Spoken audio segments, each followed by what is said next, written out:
I'm on that overload, overkill. I'm redlining, I'm blue pills. High octane's my intake. I'm P. Swayze, man, point break. Make no mistakes, I don't care. Not one shit will be given here. Make the room shake, earthquake, turbulence, outer space, yeah, let it go. Cruise control, full speed ahead with my eyes closed. I smoke the best, just hydro. Make my eyes red like Diablo. I'm taking off, next to go. Molotov, set the blow. These crimson eyes, I set the glow. Medieval shit, man, crossbows. We dangerous, beast mode. Got catapults for the bags of dope, man, set in stone, good to go.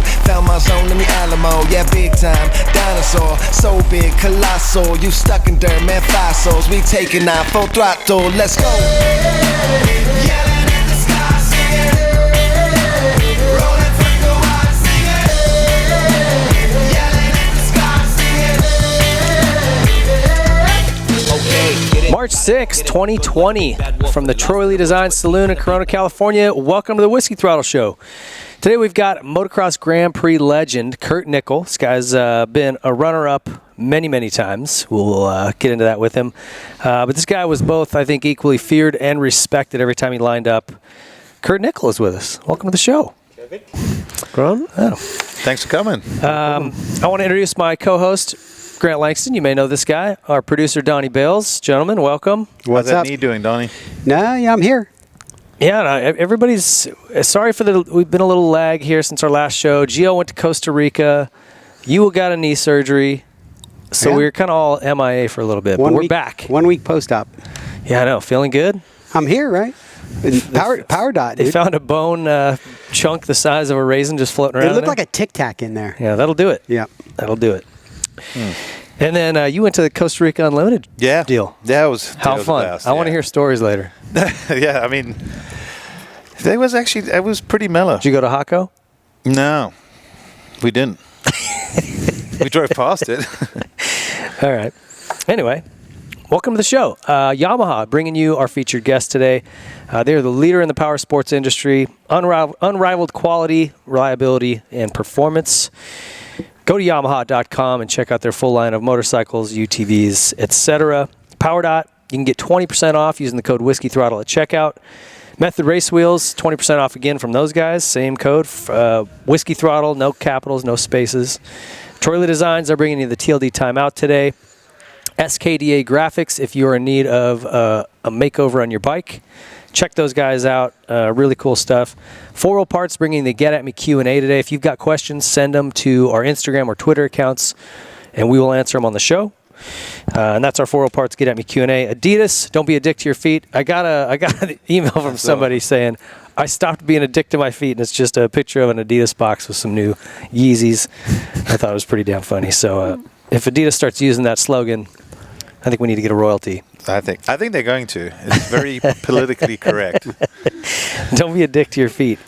Pro Circuit, they race and they win, and we're stoked to have them a part of our show. Dunlop Tires, bringing you good traction, the best traction. Nihilo Concepts, free gift over there with the code Whiskey Throttle if you buy anything. So pick something up. I'm going to recommend the frame tape and also the lever grip. Both really cool products. They make amazing foot pegs, but they're a little spendy. But if you want some tie pegs, they're all billet. They're amazing. It's the same one the factory KTM and Husky guys use. Also a billet throttle housing that's less likely to bend and break. So a lot of cool products over there at Nihilo Concepts. Check them out. Fire Department Coffee, 20% off using the code Whiskey Throttle there as well. Seat Concepts. I had a chance to ride on one of these. I rode a Honda 450L with a Seat Concept seat. And it has like where it gets a little bit wider in the back, a little more cushion. That's nice. For the bigger booty. I needed it. It's gotten a little bit bigger over the years. Life has shifted now when Ping needs a little wider seat. I didn't think I needed it. You don't think you need it. And then when you have it, you're like, this is kind of nice. It's a little more like, That's why I said lazy boy it's chair. one of those things. It was probably like for some people, it was like the electric start. No one thought they needed it until they got it. And it's like, I can't ride a bike without electric start anymore. I don't even know how to start a kick four-stroke. this thing? Yeah. I'm a man, not an animal. Ping's going to go to a bike and go, where's my wide seat? I need to sit down wide. Well, check out Seat Concepts if you're looking for something new. They also built me a YZ125 seat that is standard width. It's normal. But just great stuff. So, So it's a little small I for have you. them on all my bikes. Seat Concepts? Yep. Great stuff, right? Now, the guy, Chad Zulian, used to work at Ojo. He works there now. He hooked me up. Does he do the whole base and the foam and everything? The whole Sends seat? me everything, so I don't have to do the stapling. Yeah, exactly. It's almost worth it for me to not have to do a seat I cover. know. because True. I'm either going to be drunk or It's I'm going to throw the always- seat through the wall trying to get I've it. struggled. Or both. Or both. Drunk with a hole in the wall. That's how And it still no usually ends seat. up. And still no seat. And now you're sitting on bare foam. Yeah, no seat. Yeah. So check out Seat Concepts. Great products over there. Oh no, wait. The best one is you think you're getting it. You think you're getting it right to the end, and you go put it on. And there's a big crease in the middle, and you're like, son of a bitch. Every time. Every Got to single start time. over again. Yeah. Third beer. Yeah. Yeah. Another hole in the window. And last but not least, Specialized. If you're looking at bicycles, there's really only one answer. Specialized is the premier bicycle brand in the business. Whether you're doing cross country, you want a little fixie to buzz around town in, and your little knit cap with a coffee, whatever it is you're doing, downhill, e-bikes, they make the best of all of them. So check them out. And now we've got our featured guest up here. Is brought to you by Yamaha. We're going to get into the Method Race Wheels front end chatter. They make the lightest, strongest, fastest wheels for your truck, van, sprinter, SUV, UTV. This is where we kind of cover a couple of current events. It's a quick little part of the show. Don't worry. I know you're really stressed about all the questions we have for you. There was a lot of drama this past weekend with Roczen winning. Tomac has a crash, doesn't do as well as he wants. He loses some points. They're tied now. This late in the season, it's pretty interesting to have guys tied for the lead. Two guys who there doesn't seem to be one person surging. Well, one thing I thought was interesting is a lot of times they say people that leave Daytona, which is next race, with the points lead wins the title. Well, this might not be one of those years because let's just say one rider leaves with a few point lead. To me, there's still way too much racing and it's far too close. And if you look, the depth is, I think, deeper than we've ever seen, maybe ever. I think there was a period in the 90s where you were like, there's a lot of big names, even in 10th place. But so many guys are so close that there's that opportunity. Look at this year when Roczen was a little off, no podium. You know, if Tomac's a little off, no podium. In the past, those guys were often able to still get a second, a third, and keep it like this. So each week you're seeing, and it seems feisty out there. So I think the odds of guys taking people out or being taken out is higher than ever, which adds into the factor of the whole points battle is going to be really up in the air. Yeah, and Kurt, what do you make of that? Like there was the Barsha Tomac thing, and I honestly didn't think Barsha's pass was bad. His initial one, it seemed pretty good to me. I mean, also the track. I mean, it was they had a short whoop section, and the only way to pass was in those tight corners, and so I mean, it's going to get that way. It had to. Yeah. But I liked it, and the thing is when Barsha got angry, he could actually keep up with Tomac enough to try and hit him back again. And Isn't that funny? Why don't you do that the whole race? Do that every race, every weekend. Right angry. Well, so the interesting thing to me is because it's coming down, like you said, where points are going to be so critical, you don't want to make enemies.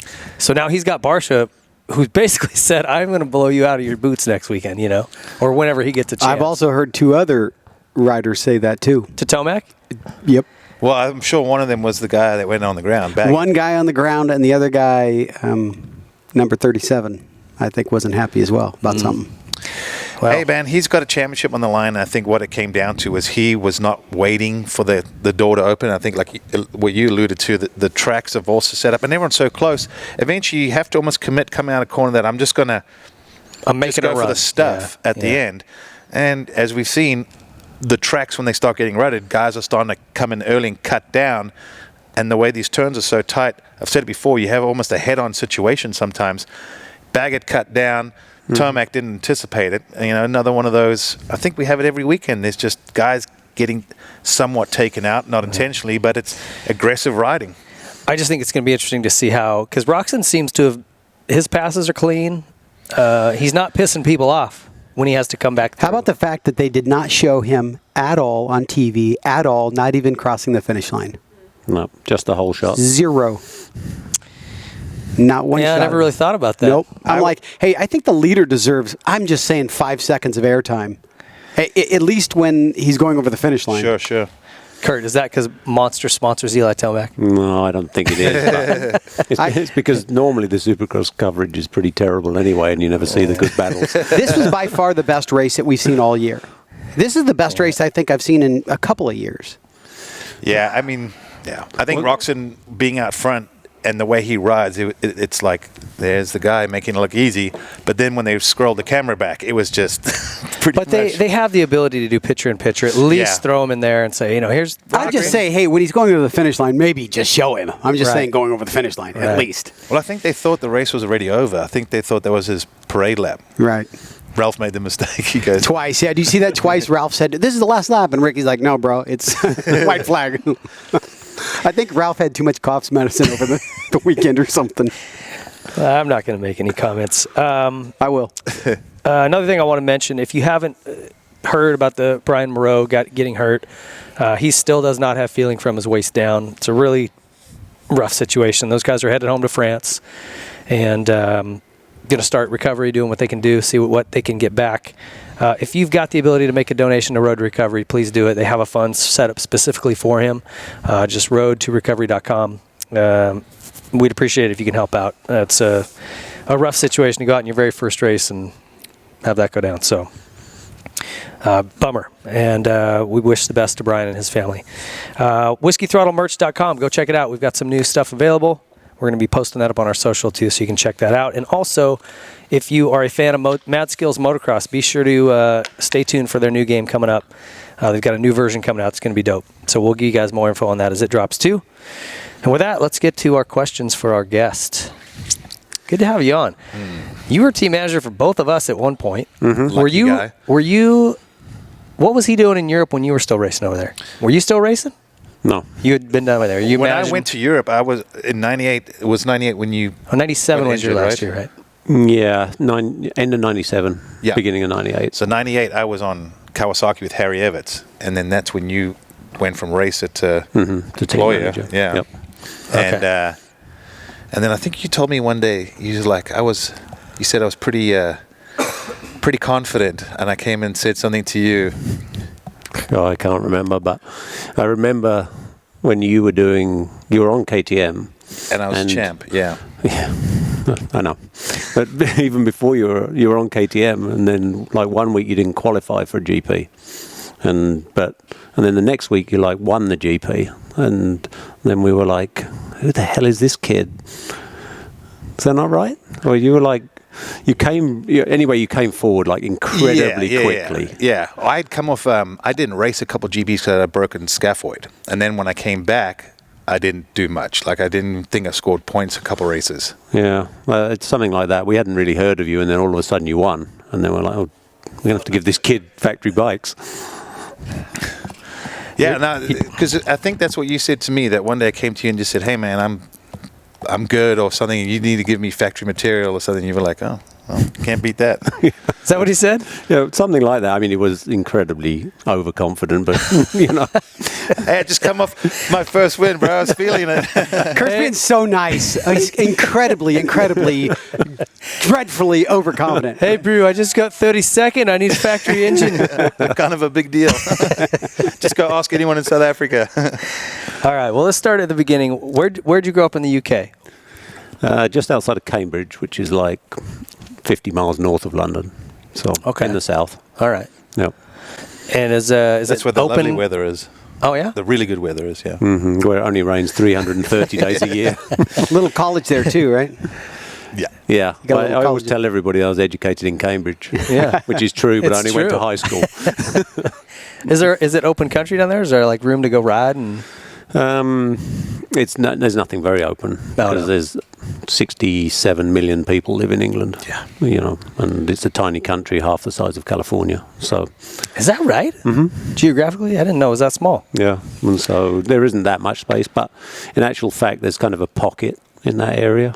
Midlands or what? Yeah, like or even around Cambridge where there's a bunch of tracks, and so we always found places to ride. But it was all private property or open public tracks. It wasn't like you can't open go land. trail riding or out in the hills. No, It's all no private, way. privately owned or farmland or Yeah. stuff. Yeah. I didn't realize this. I guess maybe I'd heard it before, but your dad was really good. Mm-hmm. Dave Nichols. I did a little research on him. Won the '69 500cc GP at Luxembourg. He did.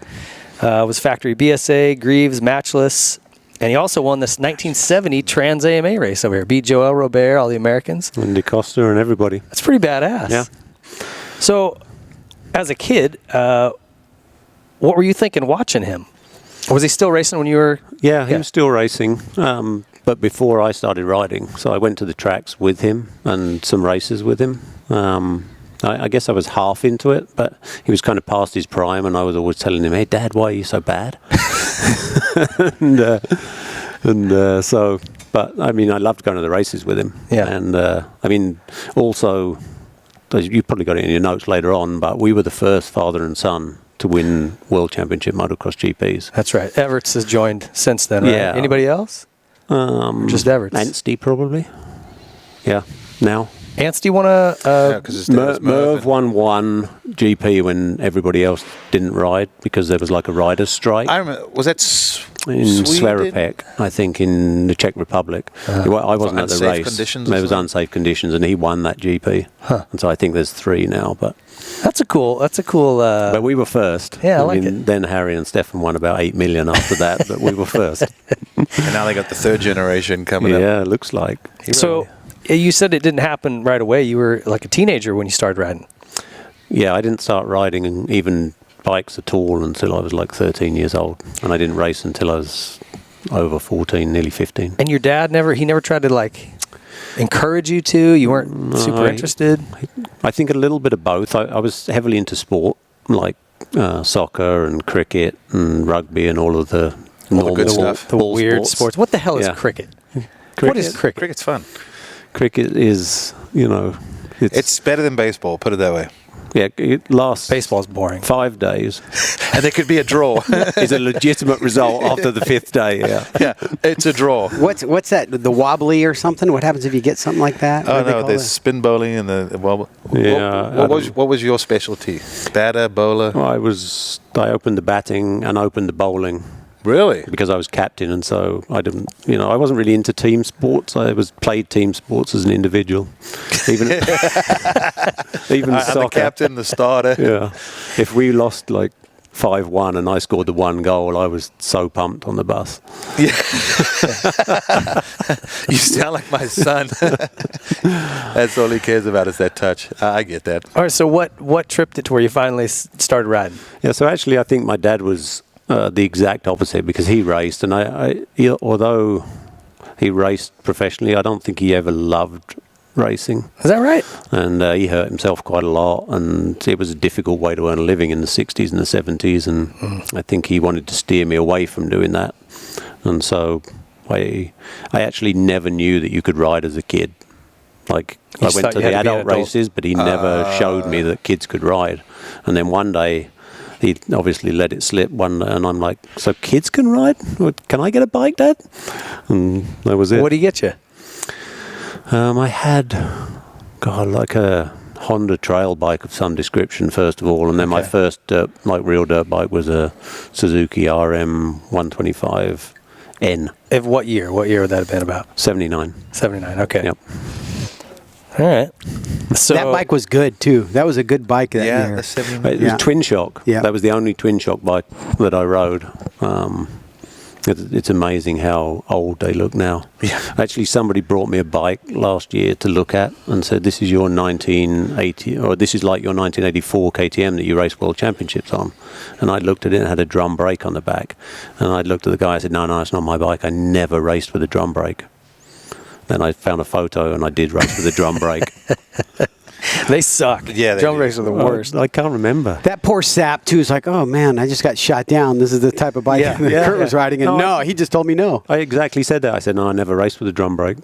And that was it. He's like, I got ripped off. He's calling. He's MFing. I someone on want the my phone. money back. So did you just ride for a while, or did you go to a race right away? I rode for a few months, and then Were you any good? Were you like? Well, I mean, I can't imagine starting at 13. Like It's probably hard to tell if you're just riding around. Well, too. no, but when I started racing, I went, I was 14, I'd gone 14, and I was racing against kids that had been racing for 10 years. Yeah.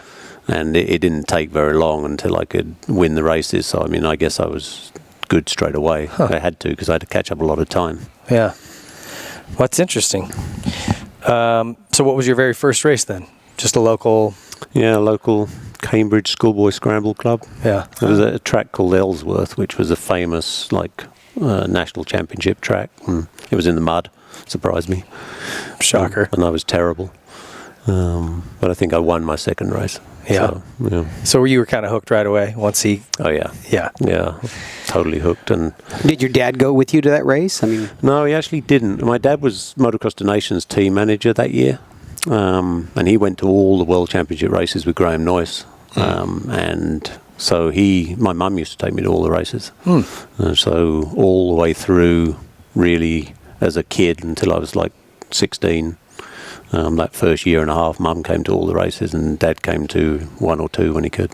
Is your dad still involved with the FIM? No, not anymore. He retired, I think, 4 or 5 years ago. Okay, but he was like the FIM He was track the official, or race something? director for years. I mean, he was Motocross the Nations team manager, and also working for the federation right up until I started World Championship, and then obviously conflict of interest. He had to back out of everything, and so he came to the races with me all the way through my racing career. But as soon as I quit, he went straight back and was race director immediately. So He loves it, huh? he loves it. I mean, he was still traveling 40 weekends of the year when he was 72 years old. God dang it, that's wild. You got to be wired special for that. Yeah, you have. Yeah. Do you have memories? Like, what are some of the memories you have as a kid of watching your dad race? Is there anything that stands out? And you said he was kind of past his prime at that point, so.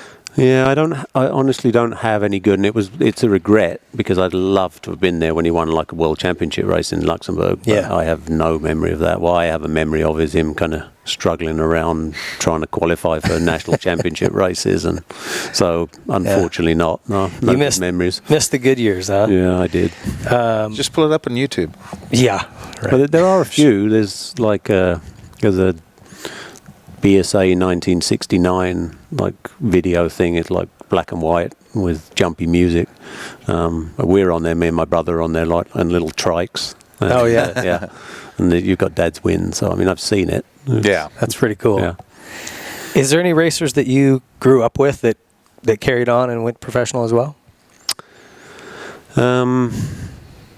Not directly, no, because I was only actually in that kind of amateur schoolboy, we call it in England, for like a year and a half. I think Anstey actually was probably racing then.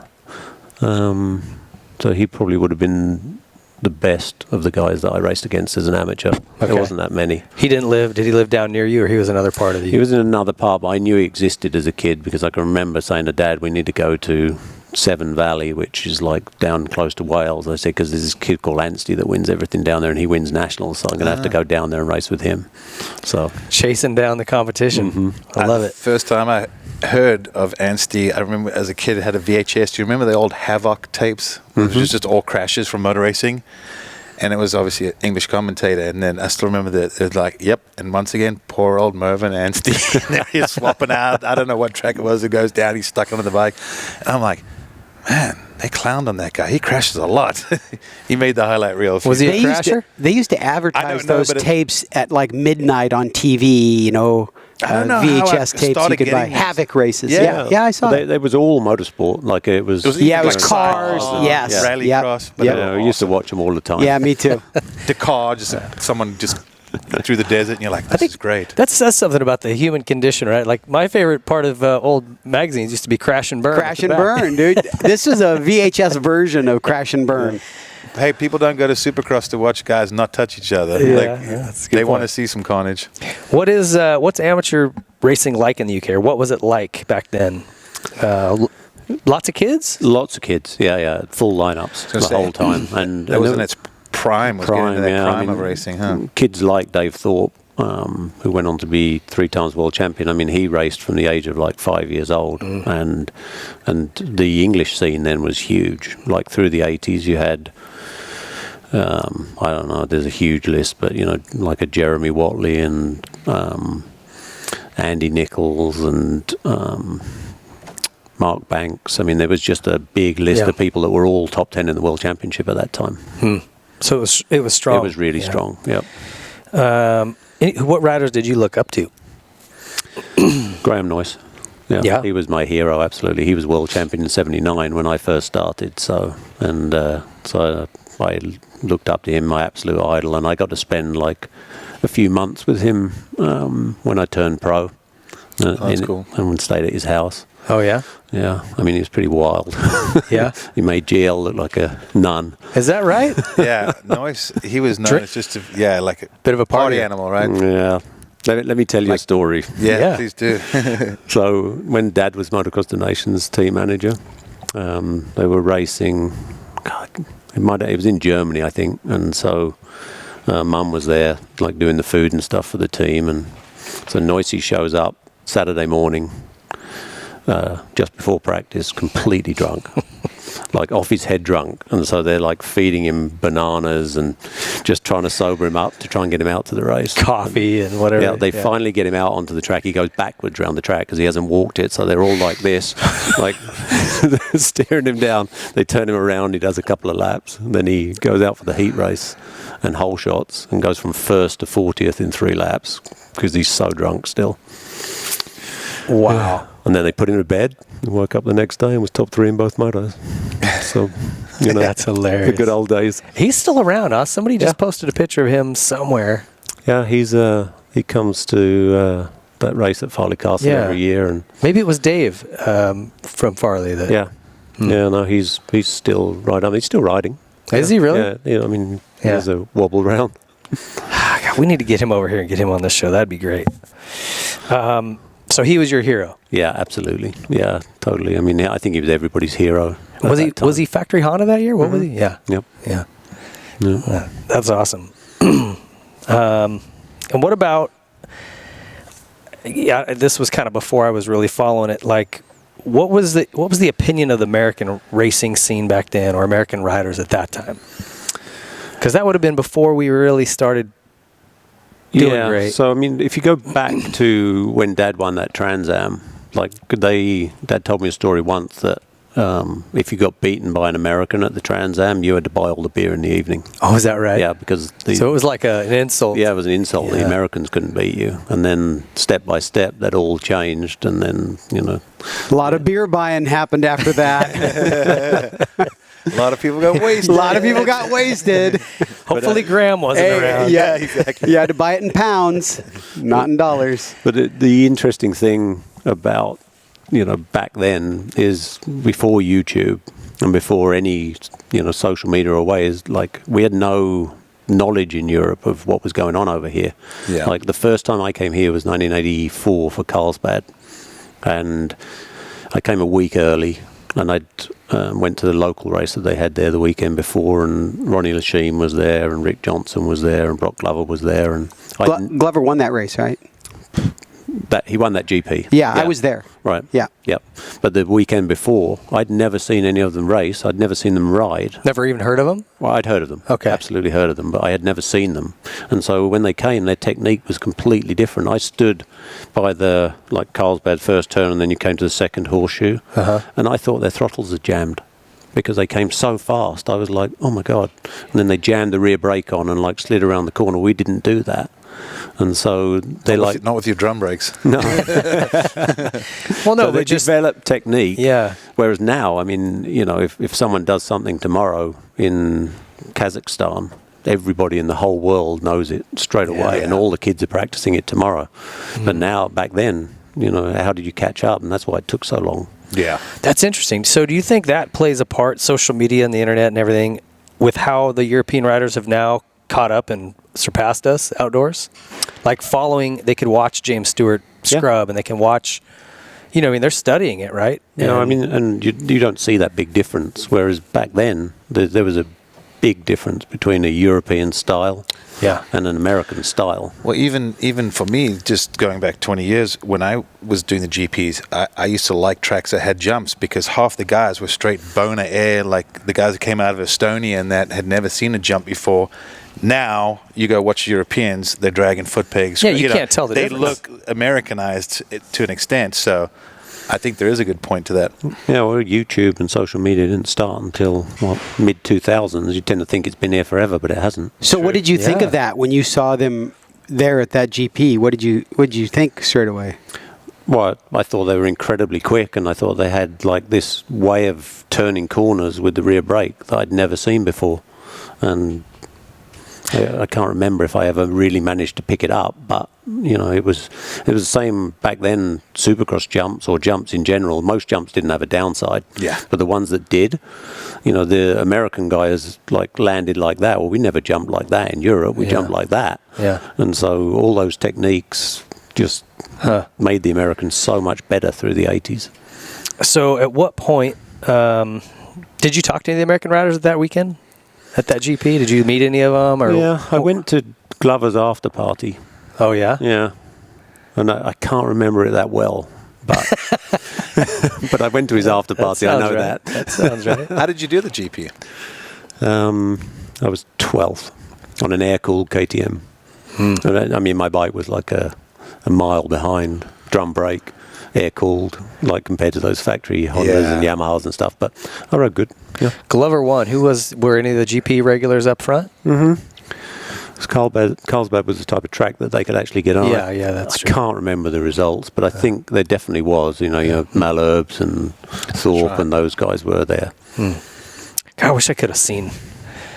That would have been neat to see. Dude, I was at that race. Were you? I was there, yeah. Pretty amazing. Oh, it was amazing. Yeah. But at the time, you don't think about how amazing it is until later. Right. But what was your impression of the GP riders? Because a lot of them you probably hadn't seen. Never seen, never heard of. I only knew the Americans, and I was just like, who are these guys kind of running up front? This weird gear. What is this weird gear? And the giant, I just always remember the giant, shoulder pads and everything. And I'm like, okay, Hank and Qualquist, what's going on here, man? I didn't know. It was Viking armor. Yeah.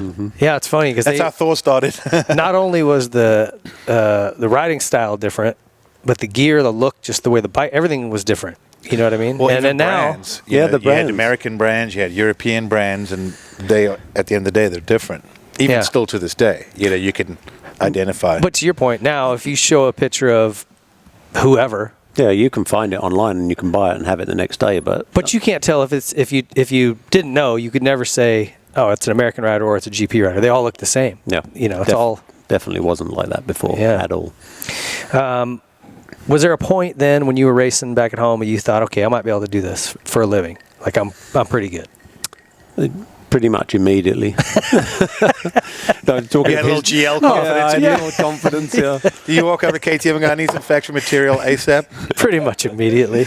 Well, no. I mean, sometimes I look back and because I had this life plan that I worked out when I was 16 years old, and it was like, I'm going to quit doing the amateur stuff. I'm going to ride adult. I'll get the points to become a expert, and then I'll qualify for the national championship. And then, I'll win the national championship, and then I'll go and win GPs, and then I'll win a world championship. And it all followed exactly how I planned it when I was 16. Is that right? Except I didn't win a world championship. But everything apart from that last detail. Pretty close. Yeah. And I don't know, now I look back and you think, how the hell did you have that sort of confidence as a 16-year-old? But I really did. I mean, I just expected it all to happen. And it did. Wow. Well, sometimes being a little young and naive can be a good thing, too. Because I think I was full of piss and vinegar when I arrived in Europe. Oh, you were? And then all of a sudden it was like a reality check, big time. And it was just like, big piece of humble pie. All right, so what was your first pro race? I don't know if I know that. Didn't you... British Championship, probably? It would have been a British Championship, yeah. Back in those days, you qualified for the British Championship through like a year support series. And so you had to race for a year to get into the national championship. And So you had to race expert at a local level, then you could get into the British Championship. yeah, basically. And so, I guess 1983 was my first British Championships, but I can't really remember how I did. I mean, Okay. But you won, gosh, what do I have here?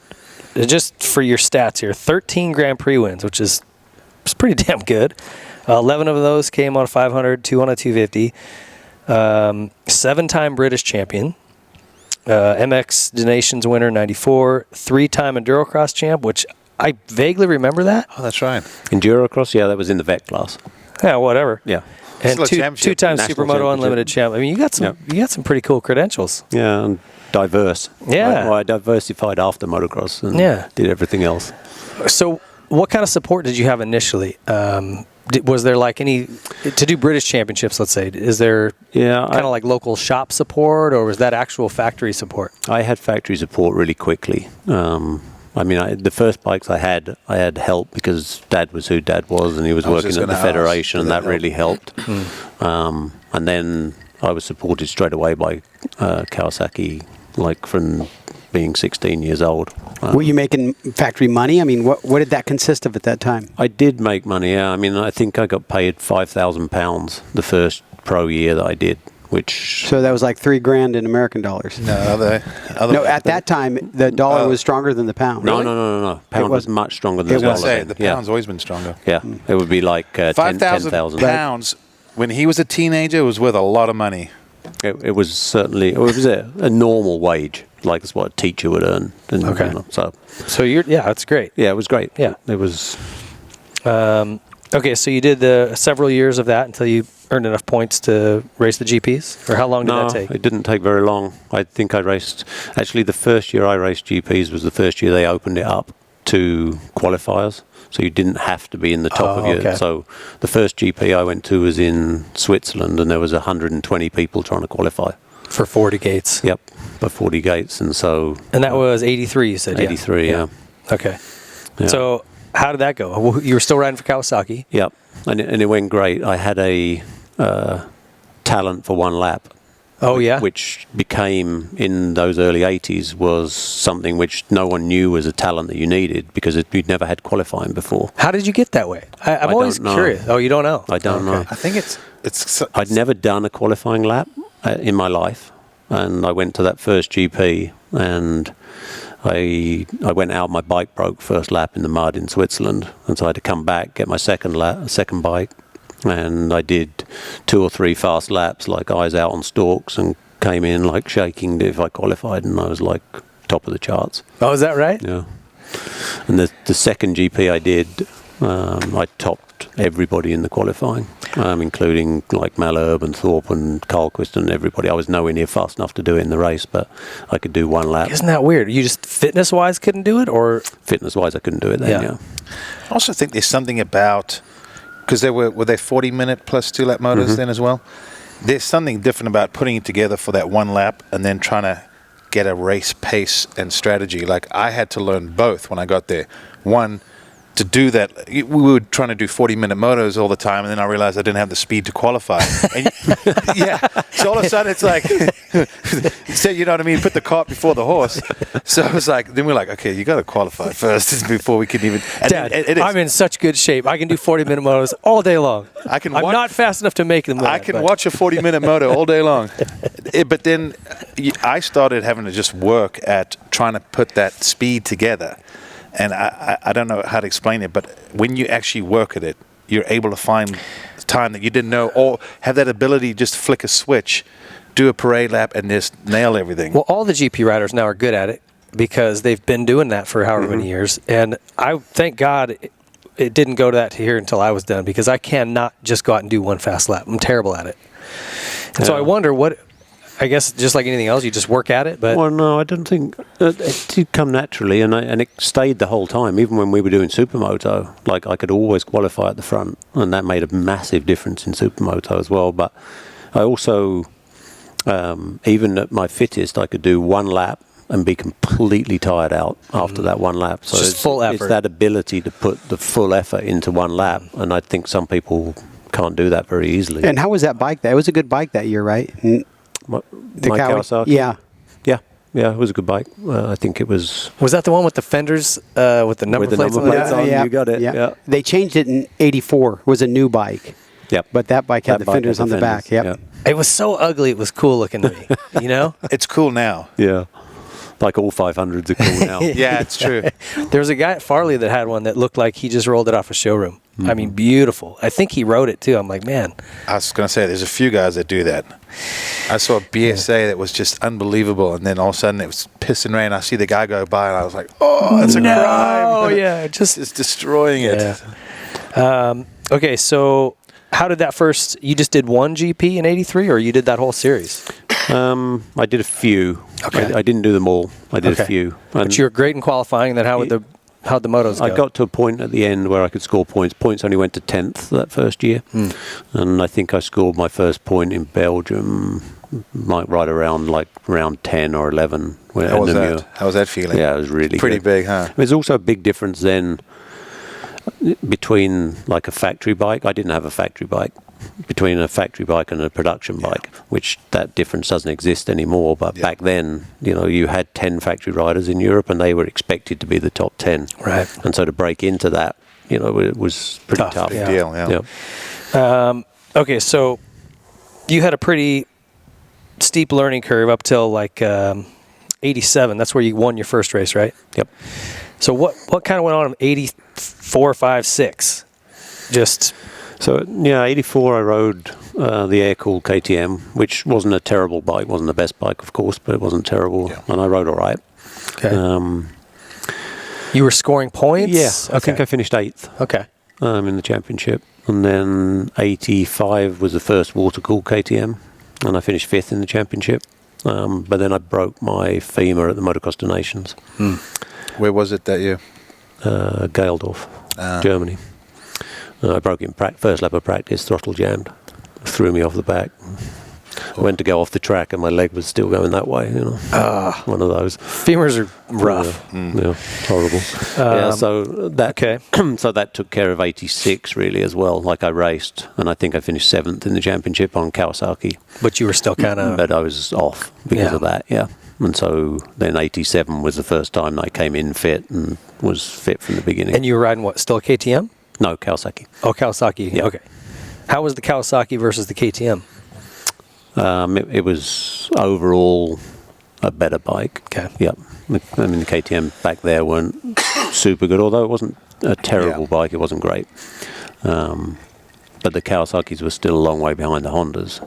Okay. You know, those factory Hondas in the 80s were really good. That was their prime. Yeah, you could, like all of the bikes today, even the Suzuki, people want to crap on that. That's a great bike. You could, I think the fastest guy could get on any one and be within a few tenths, right? No doubt. And get on a production bike. That's what I always, I mean, if you gave a production bike to Roxon now, and you know let him have it for a month, I don't think you'd hardly see the difference. It's just those production bikes are so good now. Yeah, but back then, totally different story. Totally different story. Yeah, I mean a production suspension, you'd be scared to go on a track, especially how rough those tracks would get too. Well, but what's funny too is that you could be on Kawasaki for a few years, and one year it was the best bike, and then next year other people came out with new bikes, and it was one of the worst. You know, you hear about guys going, well, that year the bike sucked because everyone else progressed, and the manufacturer they were riding for didn't. Huh. Okay, so 87, you're still on Cowie? Mm-hmm. Yep. You scored your first overall and got second in the series to George Jobet. Yep.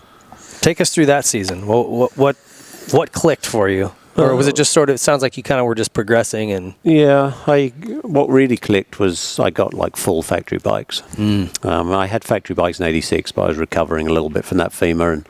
And then what happened at Kawasaki, I was like second rider behind Jobet in 86, and that was the plan for 87. And then he quit the team at Christmas. You know, he just quit the team and said, I don't want to race for this team anymore. I'm going to go and race Honda. And so I was then the only rider, and so I got his mechanic and his setup and his bike and everything. And so it helped you. It helped me a lot. It helped me really a lot. Now, if he would have stayed, are you not on factory stuff? Are you getting like second rate stuff? Yeah. I would have been, I certainly wouldn't have had his mechanic. He was excellent. You remember Johan Leuten? The Belgian guy, the tuner. He's still around now, but he was a great tuner. Yeah. And he made a bike for Jobet in 86, and I basically had that bike in 87. It was great. So I think that's something that's different too, and we don't really talk about this too much, but today each team has like an engine guy, right? And he builds all the engines, and he does all the mapping, and he's plugging in and beep, beep, beep, nerding out on his stuff after every time. Two people. But back in those days, even in the early 90s here, all the 90s for that matter, you and your mechanic were kind of like your own team within the team, right? And if you had a really good mechanic who was dialed with jetting and just good at building the bike, it made a big difference. Could suggest some adjustments by watching you ride. Yeah, watching. You know what? It looks like it's doing this. Like a guy who really understood it and could tune. Oh, huge. It was the only important thing to me within the team was the mechanic. I can remember saying, I don't need a team manager. Like, I ran my own program because we all had our own vans, box vans here, and we had the European vans over there, and so I completely ran my own program. And so having the mechanic was the vital thing, much more important than anything else. And that guy, they only worked for me for that 1 year, but my brother worked under him. Was like second mechanic that year when my brother was due to be the top mechanic, and he was nowhere near ready for that. But once he'd done 1 year with that guy, I mean, then we went from strength to strength. And you're absolutely right. I mean, he did everything: suspension, engines, chassis. I mean, those guys worked as well. Probably, I also feel like when you build that sort of relationship, he's also a counselor, your buddy, your drinking buddy when you win, potentially. Yeah, and those guys still fill that role today. I just think now each team has a suspension guy. So the mechanics really just... They're going for a debrief in parts the lounge. and pieces, and then, they're working more with of a parts changer, to be honest, not discrediting them, but they're certainly... Grant said that, I didn't say that. But they can't open up the motor. They can't change the electronics. Yeah. They can't even touch the suspension. Even if they're take capable. It off and hand it. Yeah. No, they are capable, but it's just... it's a pretty scientific system now. When you go watch some of these factory teams, I'm like, wow, they really have come a long way because there's a pecking order, there's a process. Yeah. They can also change a motor now in 13 minutes. Yeah, that's easy for them. I'm just saying that there's so many guys, right, that can help and pitch in and do something like that. Yeah, I mean, it's definitely changed. And the mechanic back then, if you had a bad mechanic, you were really struggling and up against it. And that would play into your confidence and everything else, good or bad, right? Yeah, you were very reliant on that guy. So you win your first one, and that was at Farley Castle? Or that was I won my moto first win? moto at Farley Castle. I won my first overall in Holland. Okay. Yeah. Does Farley, does that have a special place for you? I mean, you've gone back, I think you go back almost every year, don't you, for that event? Yeah, it really does. I mean, it's had so many... big things for me over the years, like that first moto win, and even when I stopped racing full time, like in the beginning of '98, and I didn't race for 2 years, and then I came back and thought I'll do one national championship race, and that was Farley Castle, and so I mean the place is pretty special. It suited me. I mean, it's old school. True English. Yeah, true English going. Motocross track. Yeah. Well, when I went and did the Vet Motocross Nations weekend, you and Dr. D had a couple of battles. You guys always battle, but you're on these old ass 500s. You're on this minty white and blue colored KTM. I'm thinking this bike is, how can it be going this fast? You guys were hauling ass. It was really impressive. Yeah, I mean that track also suits those bikes. I'm not sure how much faster you go on modern bikes around there because those horrible square edge bumps, that soft wallowy suspension on those old bikes is pretty nice. It was fun watching you guys. I mean, you're right. I don't think on a good 450 you could have gone much quicker. Maybe the slick stuff on the Monday 450 you would. Yeah, you'd go a little bit quicker, but I mean, and if you had stuck out Eli Tomac out there on a 450, it'd look a little bit different. Well, how did your 125 work out for you? You brought a knife to a gunfight. Well, I didn't. I thought I was racing a 125 class. I didn't know it was just. GL also thought he had to race a 500, and he goes, "I didn't know I could race a 250." Remember you telling me that? Yeah, because I would have raced a 250 because I can't even ride a 500. I'll be the first to admit it. You were really good at that, and I think probably because you spent most of your life on that. I went there and I thought, I've put a little effort in. I'll be okay. I was terrible. Not to mention, I suck in the mud. I'd never ridden a KX 500, and the square edge bumps caught me. I came out turning, I was like, and I was like, I couldn't feel my arm after half a lap. You T-boned that guy, and you were so happy. It was a relief. My wrist. I can't go. I gotta. Where's the beer tent? I'm done. Well, one of the funnest things for me, the Vet Motocross Nations at Farley Castle, is guys like you two because... So you can have a chuckle? Well, no, because you only saw me as a team manager. Then you didn't see me as a racer. And so, like, when I'm walking past you to my qualifying position and having to walk past you because you're so far back down, I mean, it is a joy to me. And last year, Steve Ramon raced, who is, like, a lot younger than me. He's probably not. Is he younger than same us? age as you? We were teammates when I was a rookie. He's a year older than me. Yeah, a year older he'll be than 39. You. But he wasn't kind of a 38 motocross person, if you like, as a kid. And so he absolutely had never even knew I rode. Before. Okay.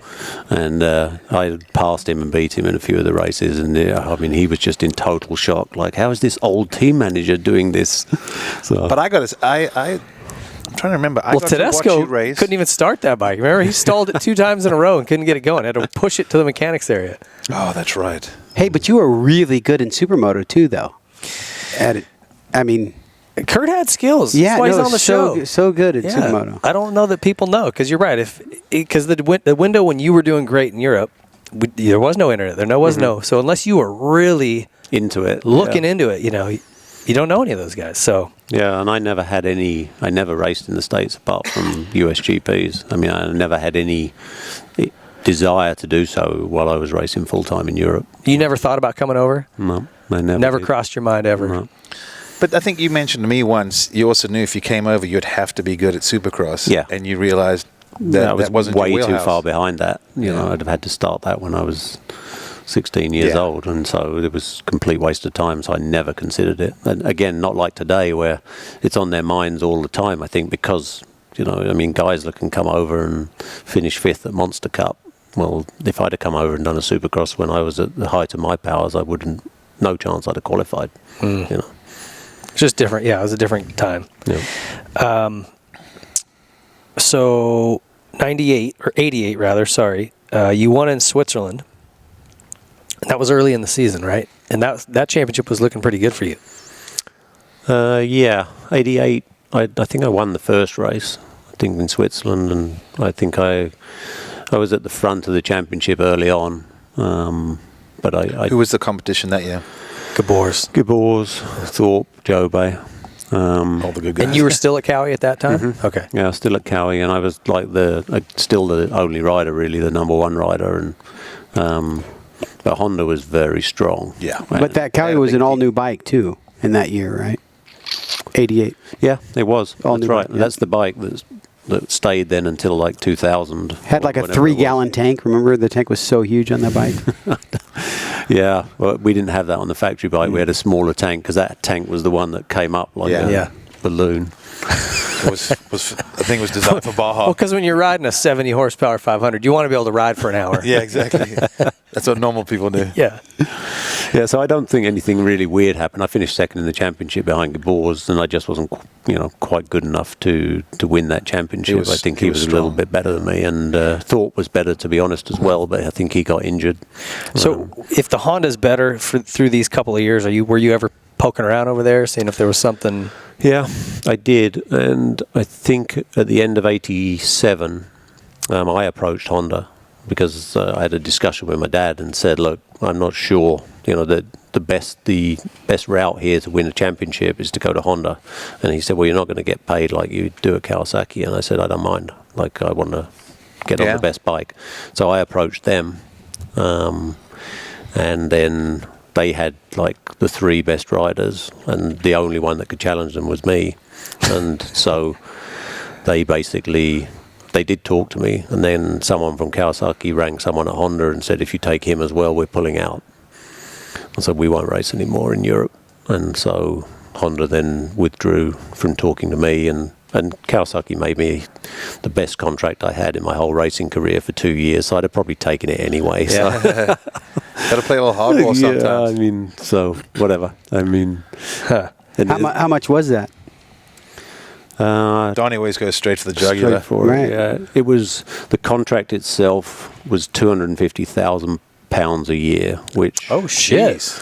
was That's big money. like $500,000, and I had good bonuses, and which so they were the best overall earning years I had. How competitive was the bike you were on? It was good. It just wasn't quite as good. Yeah. But that wasn't the reason. Jeff Ward was winning championships over here on the same bike, and I don't think his bike was as good as the Honda's either, but he could still win. Mm-hmm. And I was in the same position, and so that wasn't the reason that I didn't win. The bike wasn't a bad bike. Why did you spend pretty much your entire career 500s?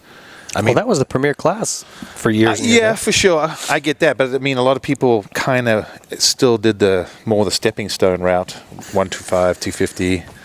It seemed like. Do you think maybe because you had a later start that?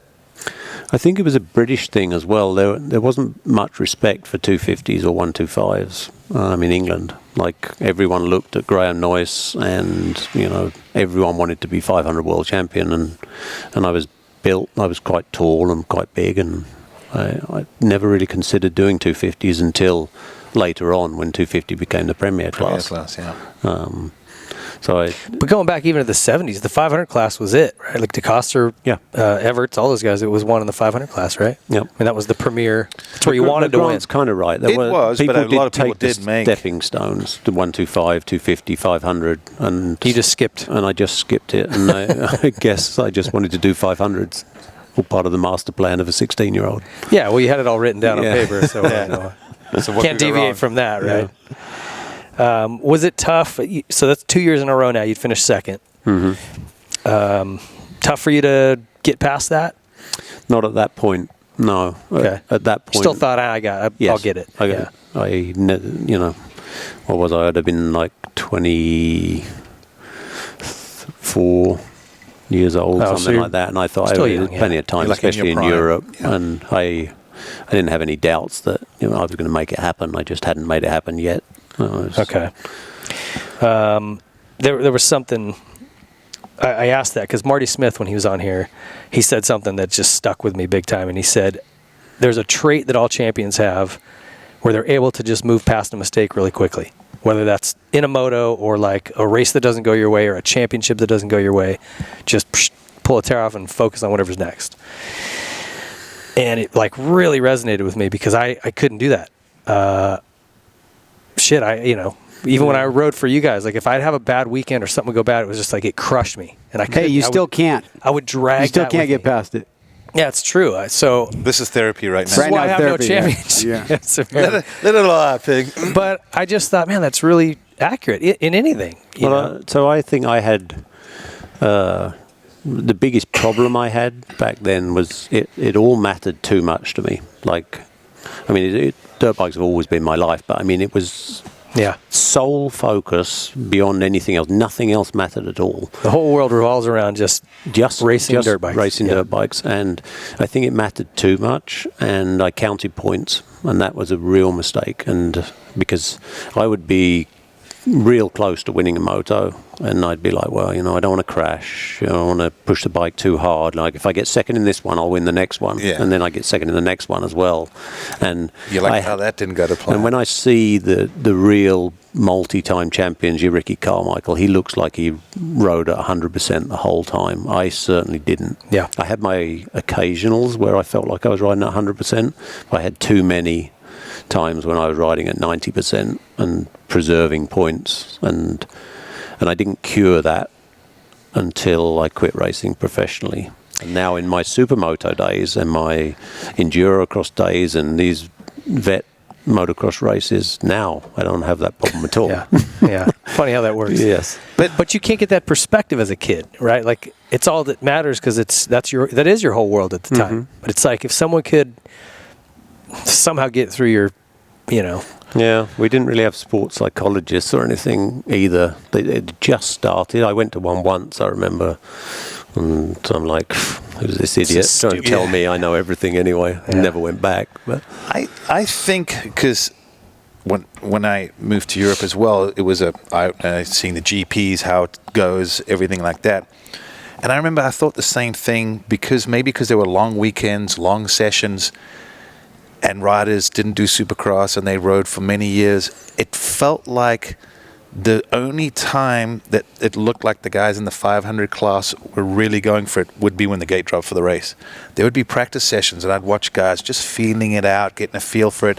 And I think part of that was on a 500, if you rode balls out, you were going to hit the ground, probably get hurt. And it just seemed like guys were in it for the long haul, like pushing it, but not trying to ride over the edge. You know, in the States, I think there was a little bit of that as well until, like you said, someone like Carmichael that came along and showed you can ride at what we thought was over the limit, but actually make it work. You know, so it takes for someone to show that for it to happen. But Hannah rode like that too, though. Hannah did ride 100% all the time. I'm relating to people that I got to watch. Yeah. And then at the 500 GP, sometimes in practice, I'm like, man, these guys don't even look like they're trying. Because 125 guys would come by just hanging off the bike, doing everything, in the 500 guys. Yeah. This was also when 4 strokes and 2 strokes. I mean, there was a lot of variety, but I was like, when are these guys going to throw that intensity? And then you saw when the races would go, they would find the rhythm, find the groove, and then really pick it up. And you're like, oh, okay. But I don't know. I just got that feeling like as 500, you couldn't be 100% all the time, especially in that environment for those. Because a lot of guys that did 500 GPs, whether it was Smets or the Gabors or those guys, they raced well into their 30s. You know, nowadays, if you hit 30, like, hey, old guy, like, what are you doing? Yeah, you did a good job. It's a long career. Also, with the 500, it seemed like if you fell, that bike chased you down and got you.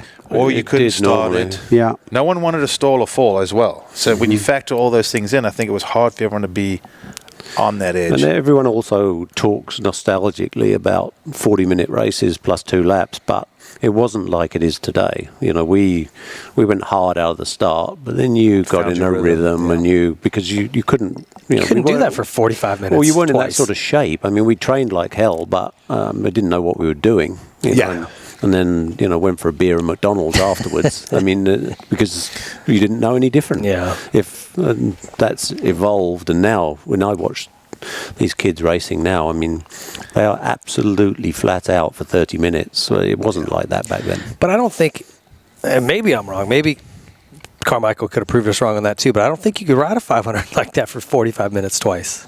No, maybe not. I mean, don't know. You got to respect that bike closer. Yeah, he would have got a lot closer. Yeah. Okay, so 89, what happened that season? I think I regressed a little bit. Still on Cowie. Still on Cowie, and still with the same program. But I think the main thing is I just got beaten by all the Hondas then. I think Jeff Lees came for the first time.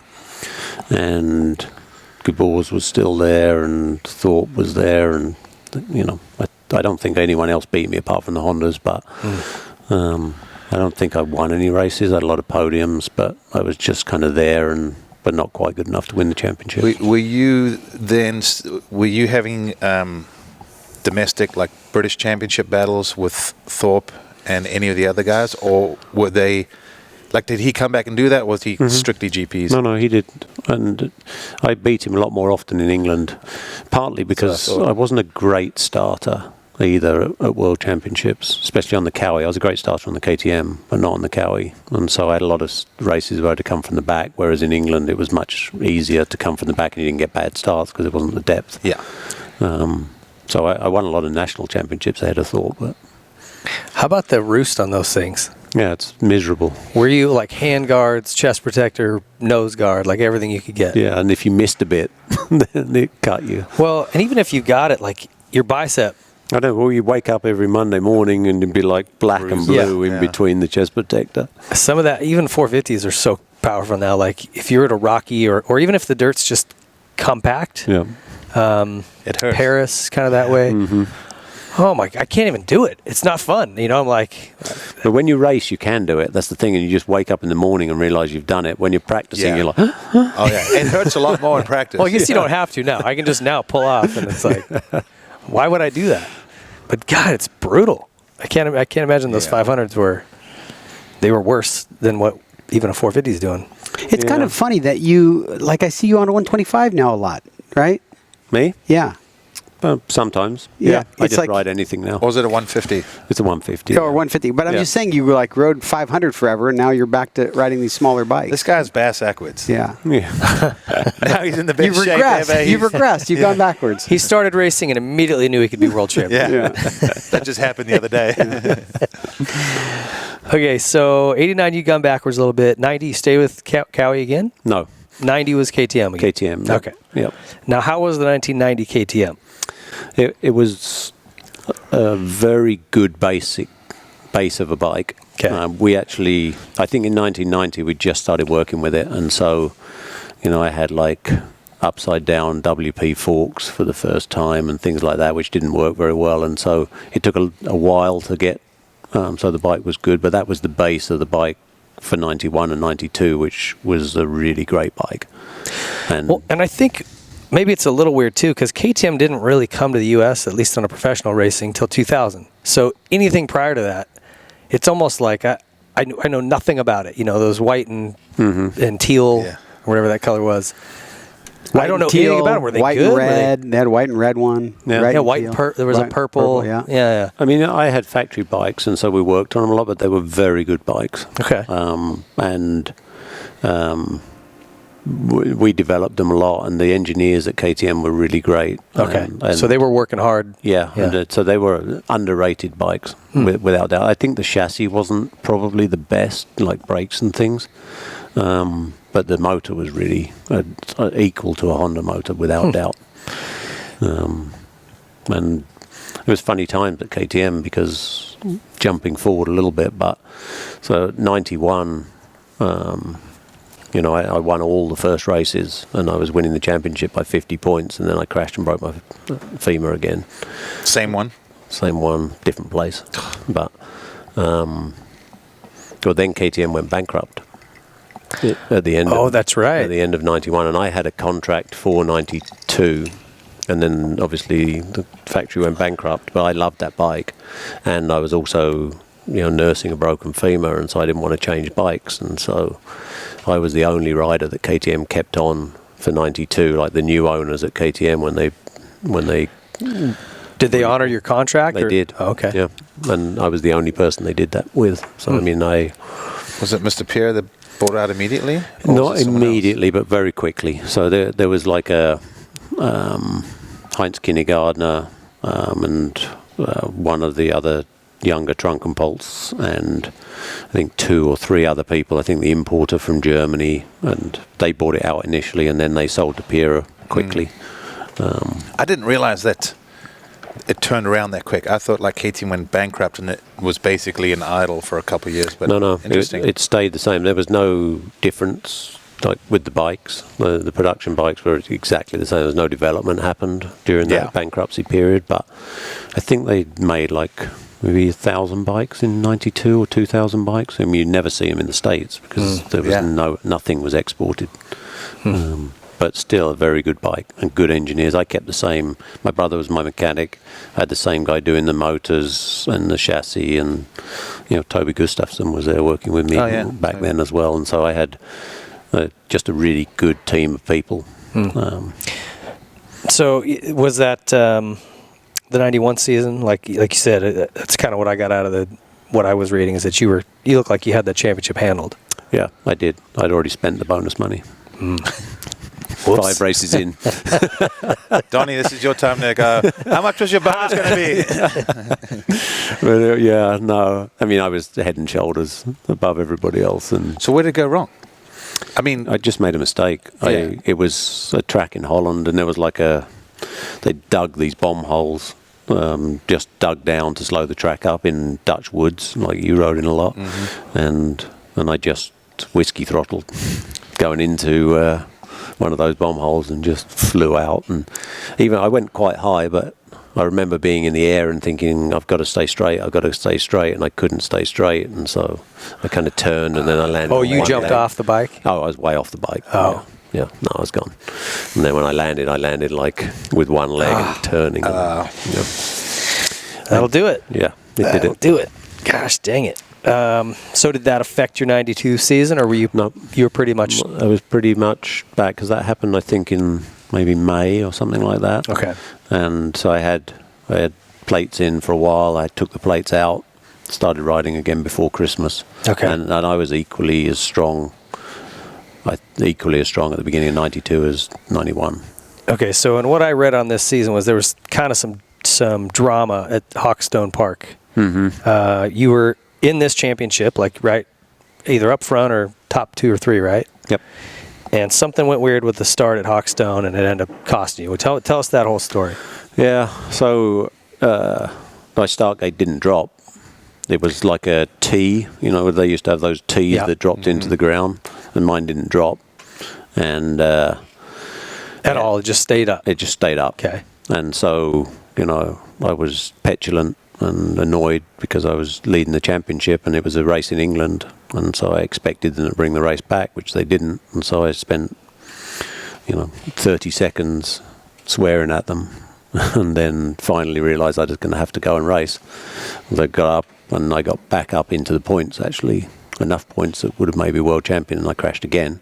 And then went back, and then I went back to the pits, pissed off, threw the bike on the floor, swore at everybody. So what was there? I mean, if you're sitting there and your gate's up and everyone else is down, how do they not red flag that? If you touch them, they stay up. And so, they assumed I touched it. But then, so there was video, the people that did the videos, then the Motorvision guys, so they had video. So we actually protested to the FIM. We went down to the FIM, paid the money, showed them the video, and they said, yeah, your gate didn't drop. We'll give you protest money back, but we're not changing the results. So it was a fair bit of drama. But I mean, there is a regret there for sure, because when I crashed out of 12th and went back to 16th or 17th, could I have come back up to 12th again and won the championship? Yeah, or if you'd have just gone, you know what I mean? Go around your gate and go and say, I'll deal with this after the race. But I didn't. Yeah, easy to say after the fact, right? God, that's frustrating. So was it the final round of the championship? No. It was mid-championship, and it led to, because I was leading the championship then, that happened, and then I went behind Jobé. I rode like crap that week. I rode badly the week after because I was still pissed off, and then the crankshaft broke on the bike, and all of a sudden I was 30 points behind going into the last three races, and then I won. It was when there was 3 motos. Oh yeah. And so there was 9 motos left, and I won all 9 and lost the championship by a point. One? I knew there was one that was really close. I didn't know it was one. Yeah, that's tough. And wait, is this now the 4th time you've been runner-up? I know what it feels like to lose a championship by a couple points. I do too. Not fun. And it was horrible. No, but I got to imagine this point, it's probably like starting to almost maybe affect you in other ways because you now want it so badly. Yeah, I really struggled with it, and I then changed from 500 to 250, and a part of it was that I couldn't face finishing second again in the 500 class. I mean, the 500 class, the 250 class was designated premier class for 93. But the part of it was, I just can't do this again. I got to do something else. But a lot of the competition would have gone down to the 250 class, right? Like if you'd have stayed, you'd have. I mean, by all odds, you would have probably won. Odds, yes. Who was? I'd have probably been second. In 93 and 500s, wouldn't that have been where Smets would have been coming in the fray? It might have been just when Smets was there, but I mean, it was a very weak championship. Everyone, Jobé retired. Me and Billy Lyles went down to 250. I think, I can't even remember who won in 93. Maybe Jackie Martins on the Husqvarna or Marcus Hansen. I think it was 94 was mine. But right around then. I mean, the 500 class lost its luster. And I was 27 years old. I still wanted to race at the top. I didn't want to race in the B class. So I think I would have just done one more year of 500s to win the championship. Going back, I would have liked a championship, and so yes, but do you regret that decision? Do you think I don't know, because somehow I'd have finished second again. I'd have manufactured a second. I'd have found a way. Yeah. Snatch defeat from the jaws of victory. Yeah, that happens. Okay, so as you mentioned, 93, the 250 class became the Premier Series. Was it 93 the last year of 500s here too? I think 94, it was. 94, I think. 94, I think. Was it Kidorowski or LaRocco won it the last year? I'll look it up. Anyway. It was one of them cowies. So that move to the 250 class, was that just also because you wanted to race in the Premier Division? Or was it really just like, I'm not doing second again? It was a mixture of both. Okay. Yeah, I wanted to race in the Premier Division, but I couldn't face doing 500s again. I had no motivation to get ready for it. I felt like, because I was what was going to be left in that class, by all odds, I was going to be miles faster than everybody else. I mean, and so it was a decision. It was a weird decision. It wasn't one that everybody agreed with. In fact, I don't think anyone agreed with it. I remember my dad just saying, why do you want to do that? Like, you're not going to be able to ride a 250. You've never ridden one in your whole life. Yeah. Kurt goes from 125s to 500s. But 93 was the last year here. Yeah, that's what I thought, because I was doing some nationals. Who won it? Laraco. Is that right? Yeah. The Rock? Yeah. So, how you were staying at KTM on 93 then? On the 250? No, so, I mean, the KTM 250 was not a good bike, and I knew if I was going to change to 250, then I had to have the best bike that I could possibly have, because I knew it wasn't going to be easy at all. And so I went to Honda. Okay. Yep. And I raced for Castrol Honda. Okay. And they had great bikes. Who was your teammates there? Rob Herring. Okay. Yep.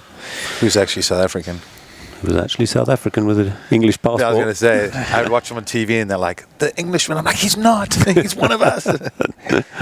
So how did that season go in the 250 class? Great. Yeah, it went really great. I won the last round, I think. You had a few good races. Yeah, but I ended up fourth in the championship, I think. Yeah, that's fourth. when Albie won. Oh, yeah. That was Albie, Everts. Yeah. It was the strongest champion. That 93 and 94 were the strongest championships I ever raced in, even stronger than the 80s, because there was Schmidt, Donny Schmidt, Albertine, Pouzar, Berverts, Pouzar, DeWitt. Yeah, I mean there was Bob Moore, Hansen. Yeah, I think he was. Yeah, he was there too. Yeah, I mean it was a hugely the depth was massive, but everyone had like on and offs because of that depth. Even Albie would get a fourth or a fifth one week. It was very international that year. Like you'd look at the top 10, it was riders from almost every continent. Yeah, it was super strong, but I adapted really well to riding the 250 and was Did you right like up it? the front. Yeah, you liked riding the 250? I did. Better than the 500, you'd say, or? I was just over 500s by then. Yeah. Yep. I never sat on another 500 until Farley when I came that day. Is that right? Never ever rode one again. I rode a 380 KTM, but never rode a 500 two-stroke. Kurt sees him and he beats him with a hammer. He's sitting on it, adjusting his levers. Well, you listen to all these people with their romantic 500 two-strokes. I can just think of the pain. Yeah. The vibrate. I mean, they're not. No, they're just not good motorcycles. I've gone back and ridden them again. And I'm like, yeah, we've gotten soft. Well, they just, I don't know, man. They're not that fun. If you could get rid of the vibration, maybe, and throw an electric start. No electric start. Yeah. Get rid of the drum brakes. Basically, just buy a 450. All right, put two more strokes on it. Yeah. Everything would be fine. Yeah. All right. So the '94 season, how'd that go? 250s again, right? Same team. 250s again, same team, and it was pretty much carbon copy. I definitely wasn't the fastest, but I think I won one or two races that year as well. Okay. In 250, and I was competitive week after week with all those great riders, and it was a good team. They weren't factory bikes, but they were like A-kit Hondas. Good stuff. Yeah, really good stuff. Wasn't this also? Correct me if I'm wrong, but it seemed like in the 80s, whether it was here, even the GPs, Honda and HRC seemed to be pretty involved, and then it seemed like they may have sort of backed out of Europe Grand Prix a little bit and given more room to, say, the British team or the German Honda team or the Spanish team. Is that true or not? Yeah, I would say so. I actually had full factory bikes in '95 with a team run by Eric Gabors, but before that there was no full factory bikes on Hondas. Like even Albertine's bike wasn't a full factory bike; it was an A-kit bike. Yeah, that's pretty much what he said. Yeah, so they gave him like a crank or two, and we're like, all right, good luck. That's what we all had. Yeah. But they were really good. Those Hondas at that time just good production bikes. Really good bikes. Yeah. It was an advantage just to be on that bike, never mind what the equipment was. Yep. All right, hey, we're going to take a quick break. This is a TLD timeout. We'll be right back with more Kurt Nickel.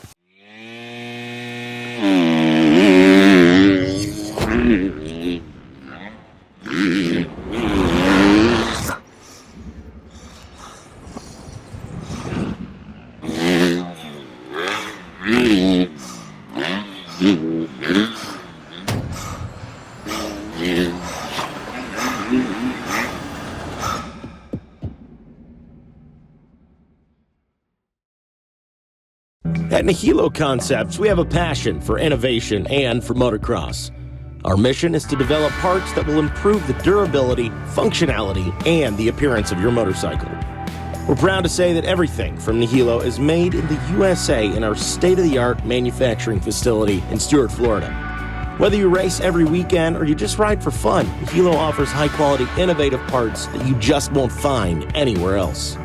Nihilo offers custom engraved engine covers, one-piece titanium foot pegs, brake tips, internal engine components, specialty tools, frame grip tape, carbon fiber components, and so much more.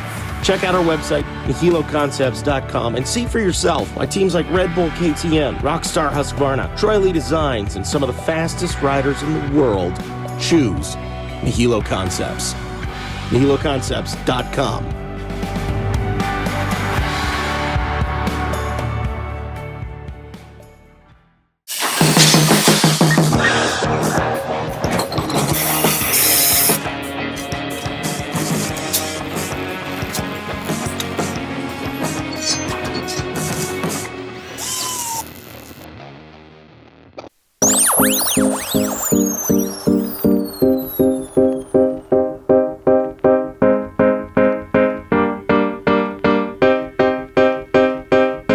See the sunrise, I wake up in the morning feeling so nice. I burn a couple bowls of the alright. I look out to the world and it's all mine, yeah, it's all mine. I see palm trees and joints, kids smoke palm trees like ointment. My weed breath is fresh cause I keep my appointments. Now I can finally see, like I smoke some DMT. What you think we should sound like, what you think we do at night. Cause we the best of this shit, we made a mess of this shit. We wreck the rest of all the Wester with the recklessness. If you's a bitch, you might get snatched up like some necklaces. This where the rest of us live. You say we feel like the West Coast.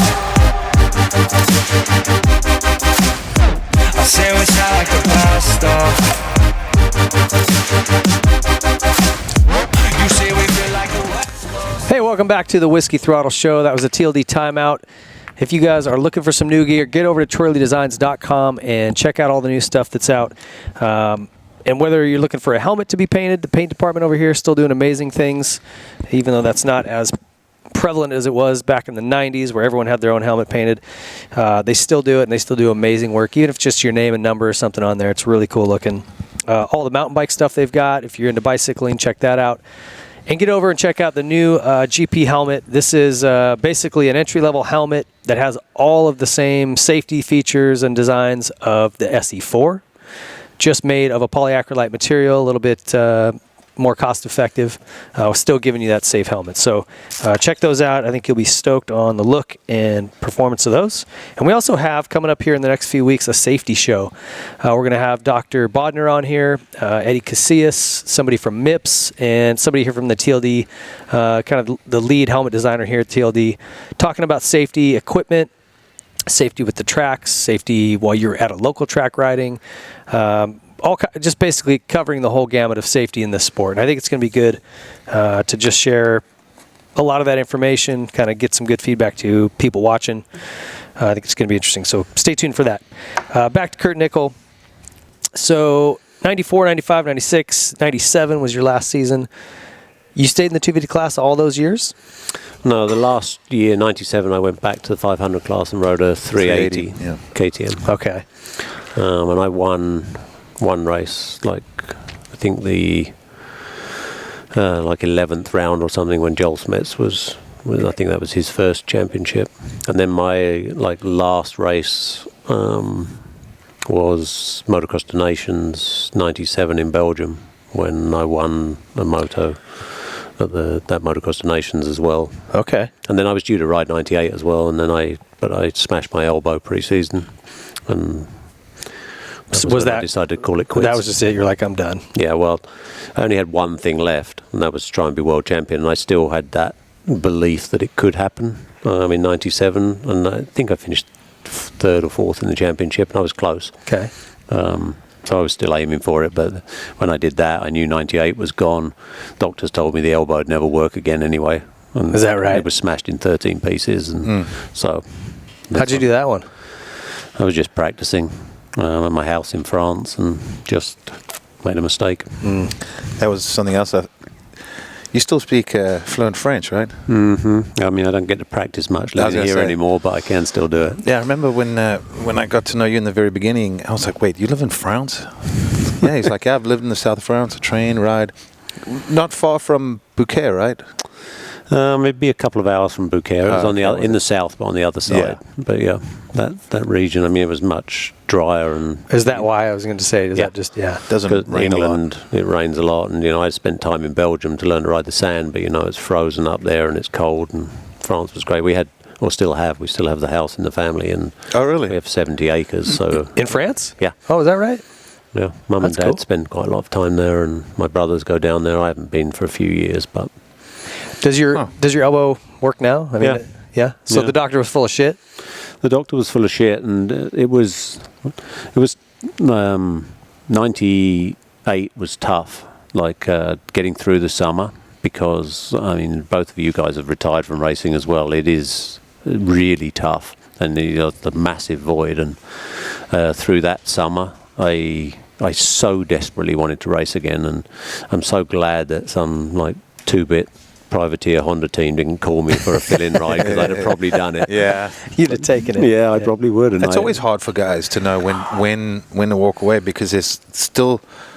I mean, I think we all had that. Difficult. It's like 1 minute you wake up one day, yep, it's time for me to retire. Then the next day you're like, I still got it.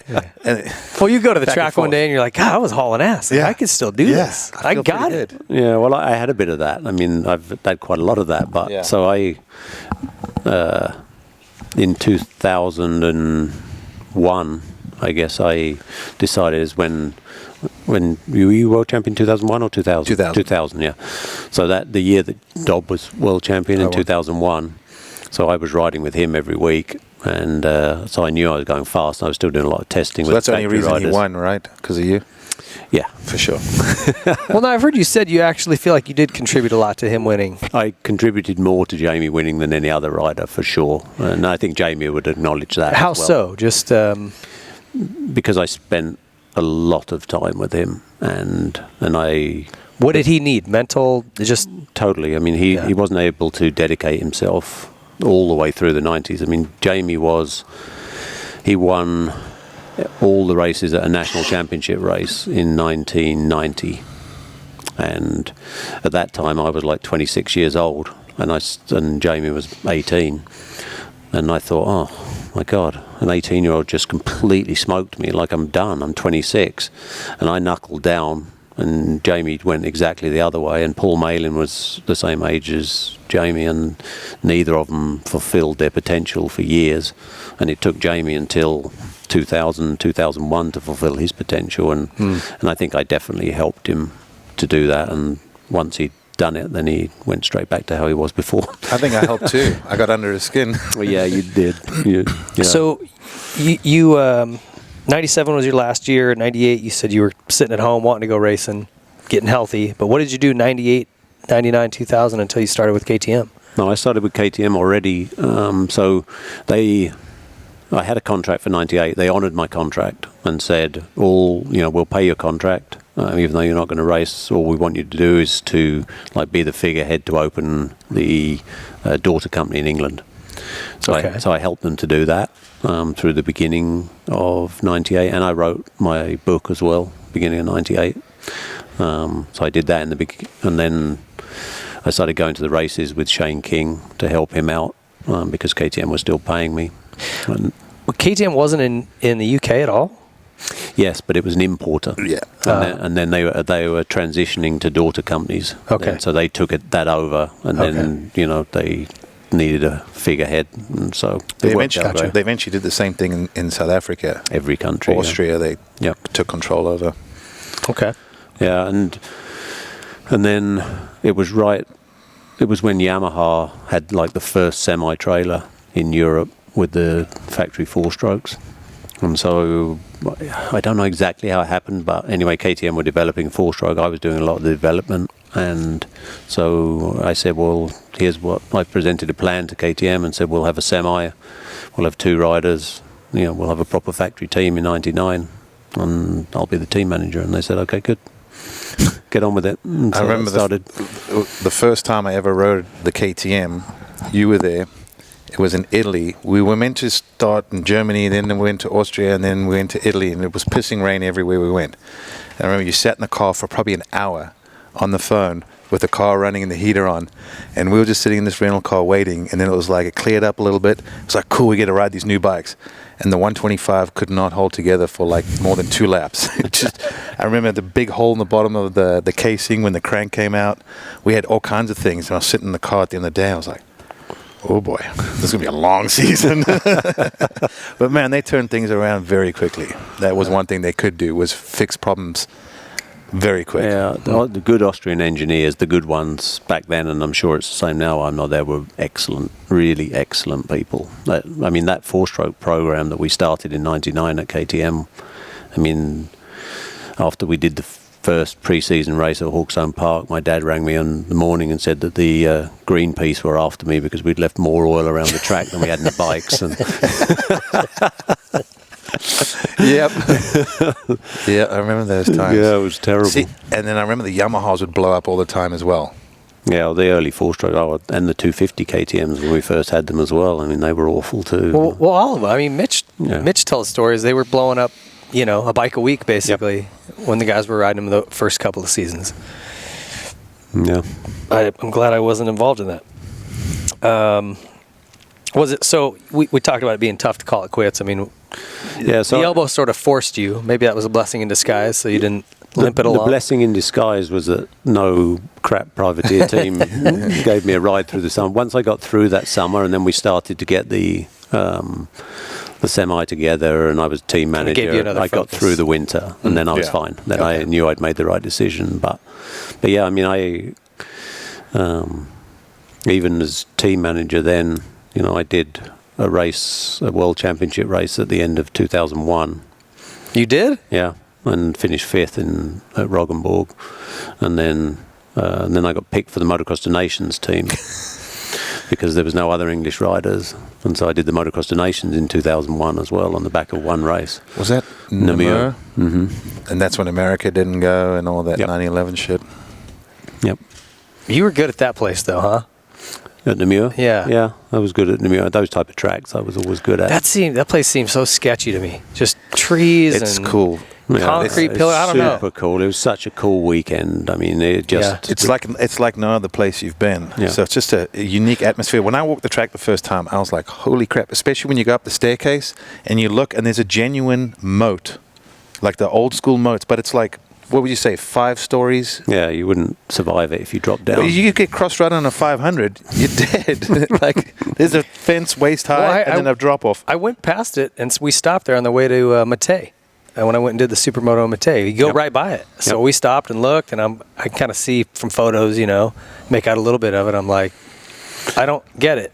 Yeah, well, the fans used to. I mean, it was a 3-minute lap. The fans could see at least like 5 seconds maximum, but the place was always packed because it was just a special experience. It was awesome. Well, it catered to people like fans like myself. They went past the pub and the main street. Yeah.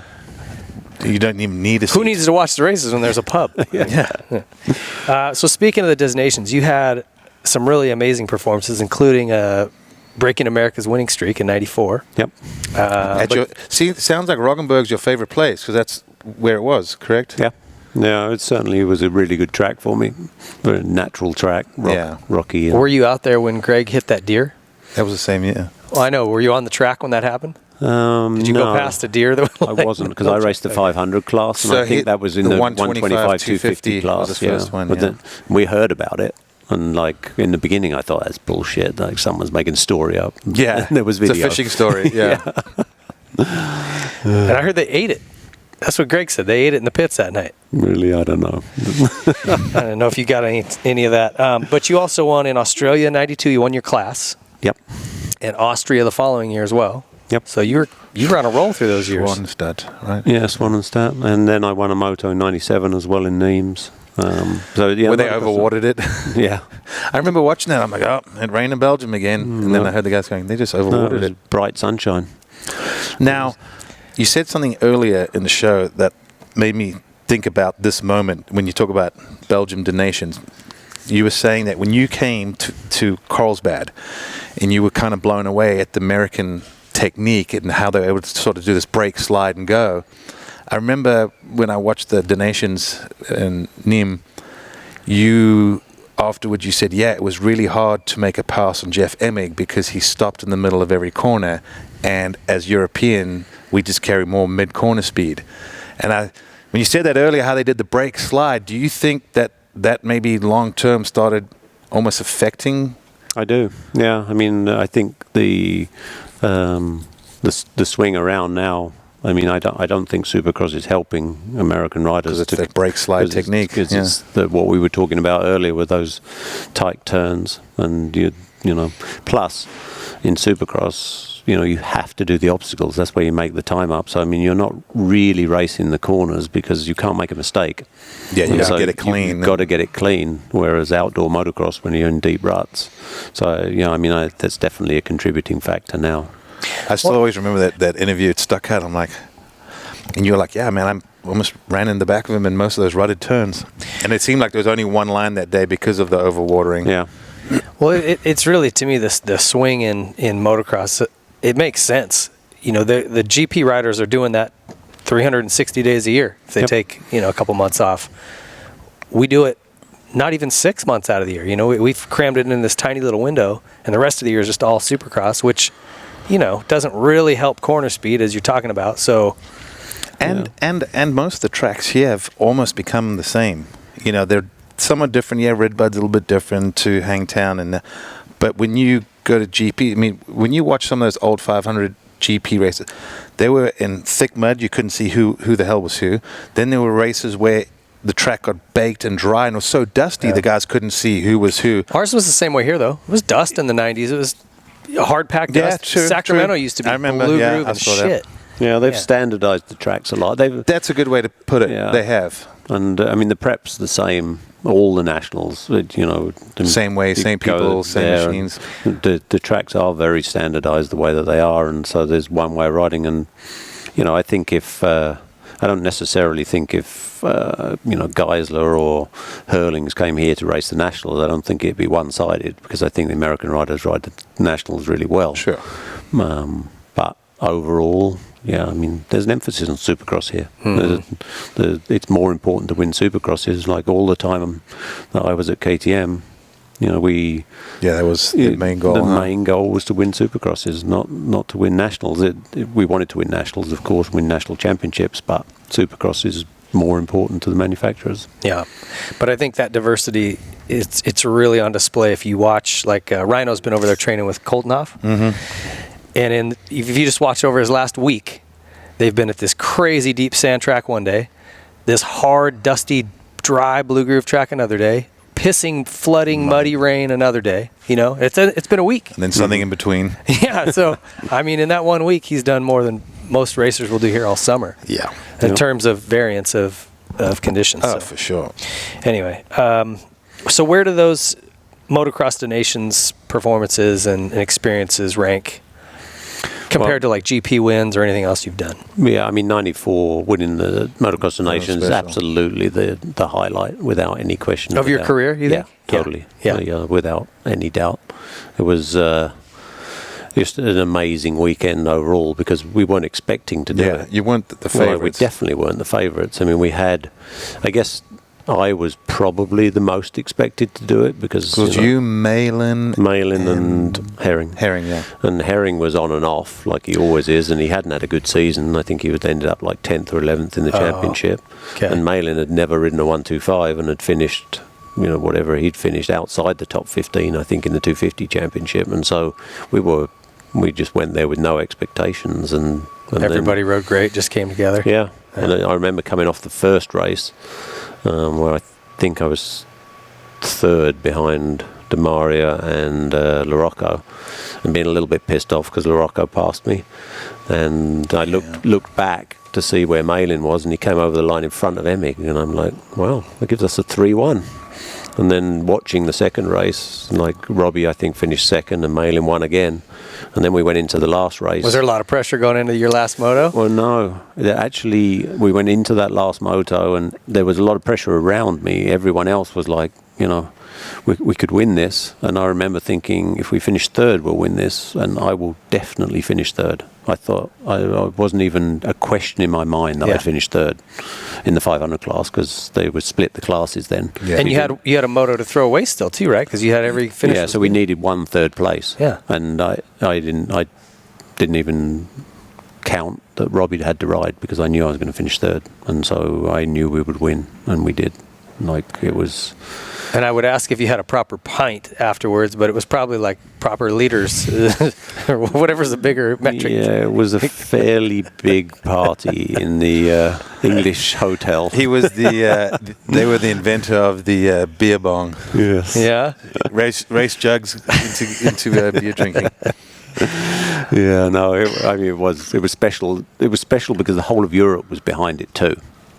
Well, yeah, they wanted to see the You Americans broke a 13-year winning streak by the U.S. That's crazy. Right then, it was Europe against America, and so you had Belgians and Germans, and that's changed now because now everyone's fighting each other again. But back then, it was just anyone to beat the Americans, and so pretty special moment, huh? Mm-hmm. What about the other individual wins? Are those really?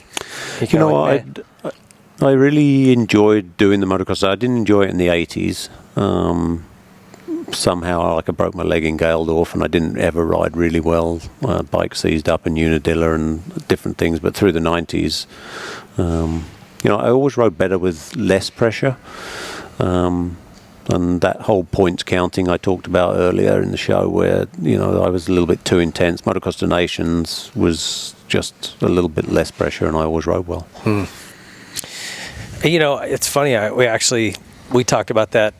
Here in terms of just race teams here today is like I feel like teams should do their best to keep it light on race day, because I think we all put so much pressure on ourselves anyway. If the team is going, like on top of you. I think it also depends on the personality. It does, for sure. There's some guys you kind of need to keep him focused and don't let him wander, and I think there's other guys you actually got to try and keep him cool and calm and not stressing the entire time. Yeah. What do you think the riders in your era, because I think if you're asking the general motocross fan, the GP riders right now are, I think everyone knows they've got our number outdoors. But back in your era, do you think you guys got the credit you deserved? Over here? Yeah. Well, I don't really know. Don't know? Because I just wasn't over here to see it. I assume not. And there were certainly reasons for that. The American riders were faster. The top American riders were faster than the European riders, indoors and outdoors at that point. So, I understand why, and I could believe that there wasn't enough credit.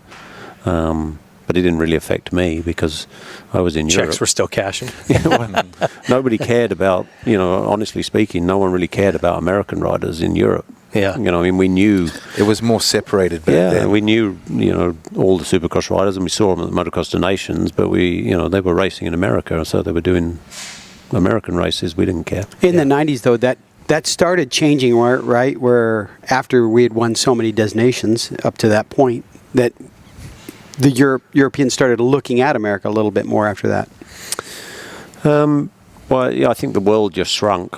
With all the technology and the fact that you could actually see what was going on. And it shrunk first with just video recorders. That started it, and then step by step, everybody started looking. It just wasn't like that early on. Yeah, not meaning like we were superior, but just in terms of, like you're saying, that the world was smaller. Yeah.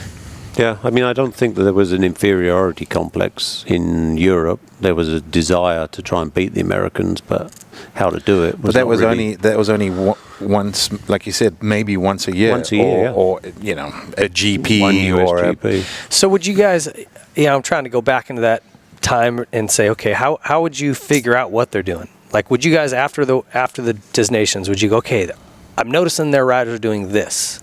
Like now, when we go to when we had Redbud this last designations, there was people that said you could stand with your back to the track and tell if it was a U.S. rider going by or a GP guy. GP guys were all like a gear higher and just kind of lugging, and our guys were Justin Barcia, bouncing off the limiter. So, like, were you guys trying to pick things up?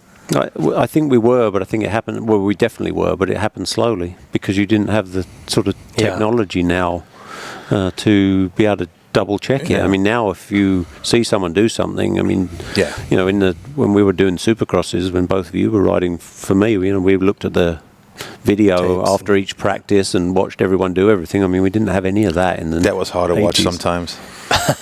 Well, now they got, like, what is it, Dartfish and the Lit Pro. I mean, they got they got all Yeah. they got more information actual than you technology. have to do it. Yeah. Okay, moving along. Your favorite race bike and why? I think my favorite race bike overall was that 91, 92 KTM 500. Yeah, that was the minty Yeah. blue and white one. I really liked that bike, and And he liked the color. It was just, yeah. He likes minty blue. Something you don't know about Kurt. No, I'm just kidding. No, it was That's a real panty underrated dropper of a bike. color. Underrated bike. Yeah. Yeah, a very good engine and a decent chassis, and we worked. You know, we did a lot of work on it, and back then I did a lot of work, like physically. You know, you'd be in the workshop working with the mechanics, and I mean, it was. You know, I was very proud of that bike, and it was a really good motorcycle, and so I'd say that was probably my favourite. I mean, the factory Honda that I had in '95 was probably the most competitive bike that I had, but you know, wasn't my favourite. That KTM's got a spot in your heart. Yeah, it does. What about your worst bike? Was there one you're just like, this thing's Yeah, shit? the I can't ride? 1986 Kawasaki was shit. Was that right? Yeah, we had to ride it basically how it came from Kawasaki. That was like, you know, the way the team wanted it, and we had I didn't have the right mechanics to work on it, and so the bike just wasn't very good. Struggle. And then when Joe Bay quit the team and I had his mechanic, then all of a sudden we'd turned it into a good bike, but there wasn't a good bike through 86. What about your favorite GP track? Probably a toss-up between Roggenburg and Farley Castle. I knew you were going to say that. I was almost going to say it's probably a toss-up between... Because I noticed every one of your conversation was, I won Roggenburg that year, and then we went to Roggenburg and won the Nations, and then I came back and did this race at Roggenburg and did really well. Yeah, I had actually... I actually hated that track. We had a GP there, 125 GP in '99, because I still remember, I was like, oh, that's the hill where Albie ate shit. And I remember watching the Nations and some previous year GPs, and it looks gorgeous on TV and all that. I went there, dude, I ate shit like 4 times in 2 laps because you ride on, it's like shale, so it's like, but it's moist. So you come out of the corner and you're like, yeah. Whoa. Next thing you know, you're flying down a So what do you like drop-off. about it? The rocks getting roosted, you know, the sharp rocks that cut you. Everyone else hates it so bad, you just... I just always liked that type of natural motocross track, up and down hills. Yeah. You know, as a kid, I never did any jumps. And so the more jumps came in, the worse it got for me. And so I just liked those old natural tracks. Yeah. Were you, and I think some of the guys that did well at those tracks, where you guys were able to excel was to come in the turn and then kind of get the bike turn and be able to have that controlled front and rear Double slide. And it was so hard for me to do that because I wanted to get on the fresh piece of dirt, and the guys that did well, they came through. I'm like, geez, it's like skating, but you guys did it well. Is that why you like Kahia so much? It's kind of natural terrain. It's a little like that, yeah. Yeah, I mean, Cahilla's my favorite track around here because We don't have a lot of more options natural. either. Yeah. We got Milestone, we got Paris. Milestone. We don't have Milestone. Milestone's gone, dude. We had Milestone.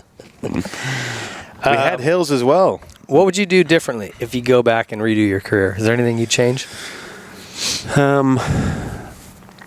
There is and there isn't. I mean, I'd love to go back and ride with less pressure on myself and be able to ride more at 100%.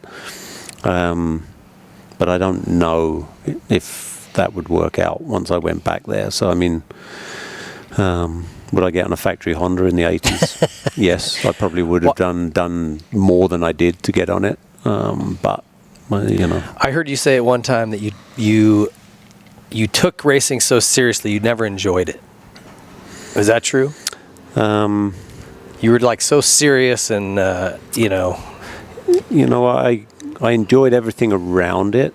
But yeah, I did take it very, very seriously, and all the way through. And so I've learned to really enjoy it now. Yeah. Because of that. But I would like to enjoy it more. Yeah. And one big thing that I would do is I would be less of a dick. But because I mean, I hated fans. It was just a distraction from the job you were there to do. You know, and so I was miserable to everybody. I didn't, I mean, I can remember waking up at like British GPs at 5 o'clock in the morning and walking the track because I didn't want to see everybody and everyone go, "Good luck, Kurt." And so so I would have a lot more time for the fans, and because I didn't realize the sort of influence you have on people. When I was some doing people it, don't. They just I just ride bikes and I don't want to be bothered. Yes, and that's exactly how I was, and I'd love to go back and have a redo on that. But. Well, I think events like the Vet Motocross Donations at Farley is a great chance for you to, you're sort of doing it without going back in time. Yeah. Yeah. I mean, the fans there, I think, love you now as much as they did in '94. If not more. Yeah, probably more because they've forgotten what a dick I was. So would you have an autograph line and things like that? I mean, people would come for autographs. What would you do? He would sign it and not say a word. Yeah, sign it and not say a word, or try not to sign any autographs.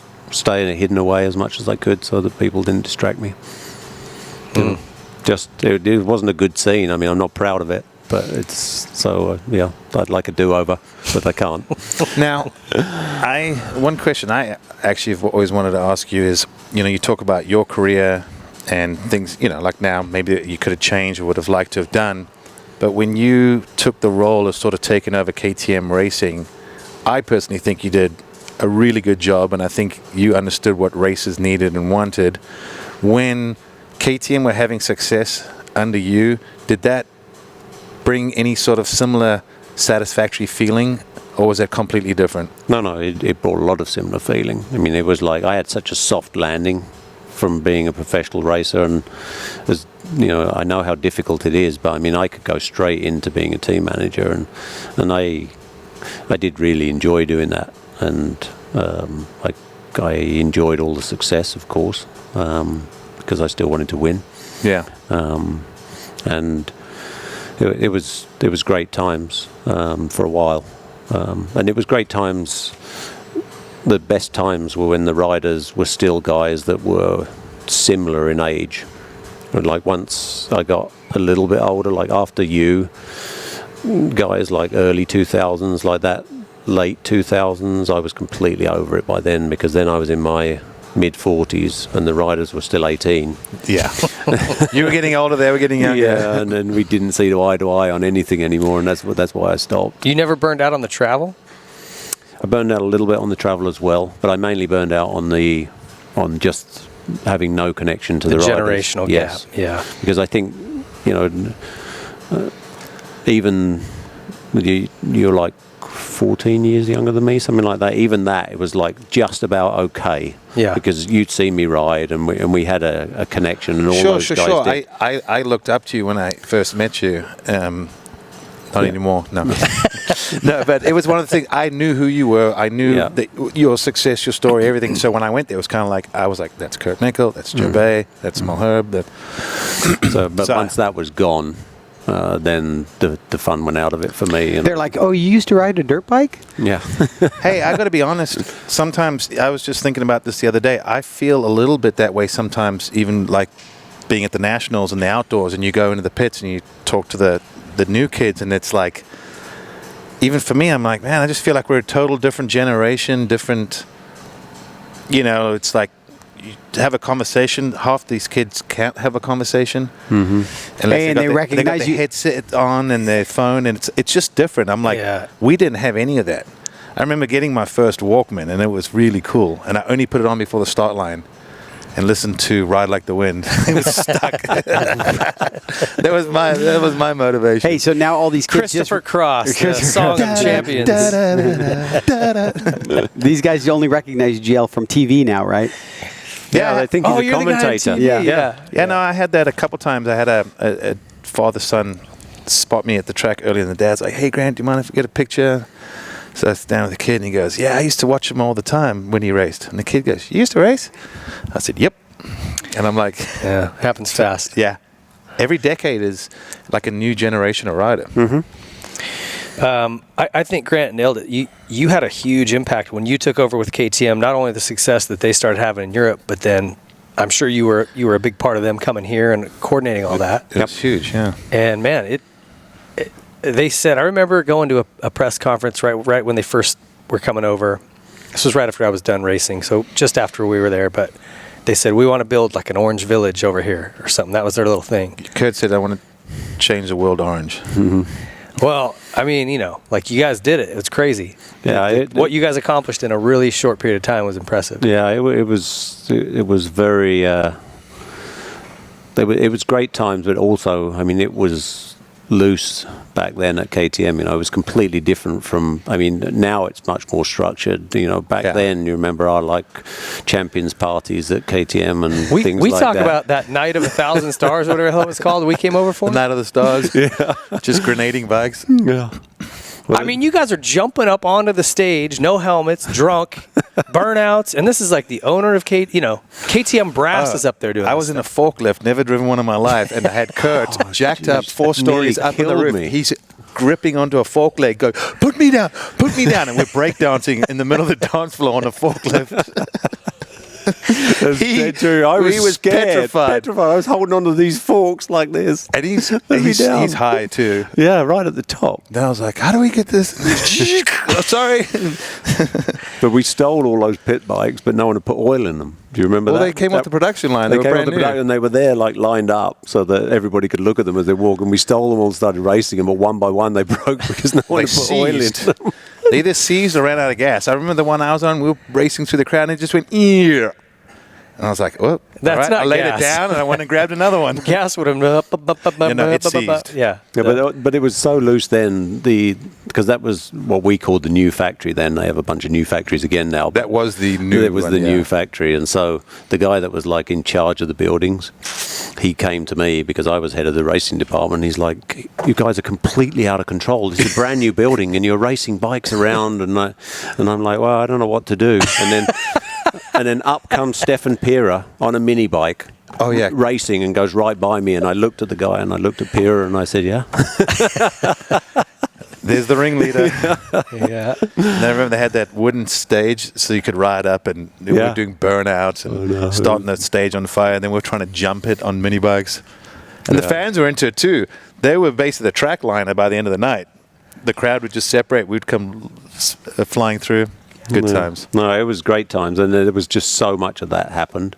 And that was KTM at that time. It was just we were winning. Work hard, play hard. Work hard and play hard, and it was just. It's definitely tightened way up. Just going down to the Temecula office or Murrieta, it's different. You walk through there, and it's like you've got to have security clearance. But it's also, it's like whoa. But it's also a lot of that is just because we're in California.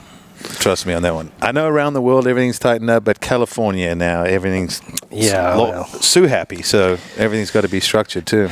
Yeah, the KTM's a lot bigger. I mean, we grew it through the late 90s and early 2000s, but I mean it's grown again exponentially. I mean it's massive now. It's a real and the bigger huge you get, manufacturer. The more of that you have to have a structure. You have to have that structure. And of course, everyone says, "Oh, they've gotten corporate," but that's just what happens as you get bigger. It has to be, and I didn't like that, and that was one of the reasons that I left. Is I didn't fit in very well anymore. But you couldn't put your corporate hat on. No, it's a difficult one.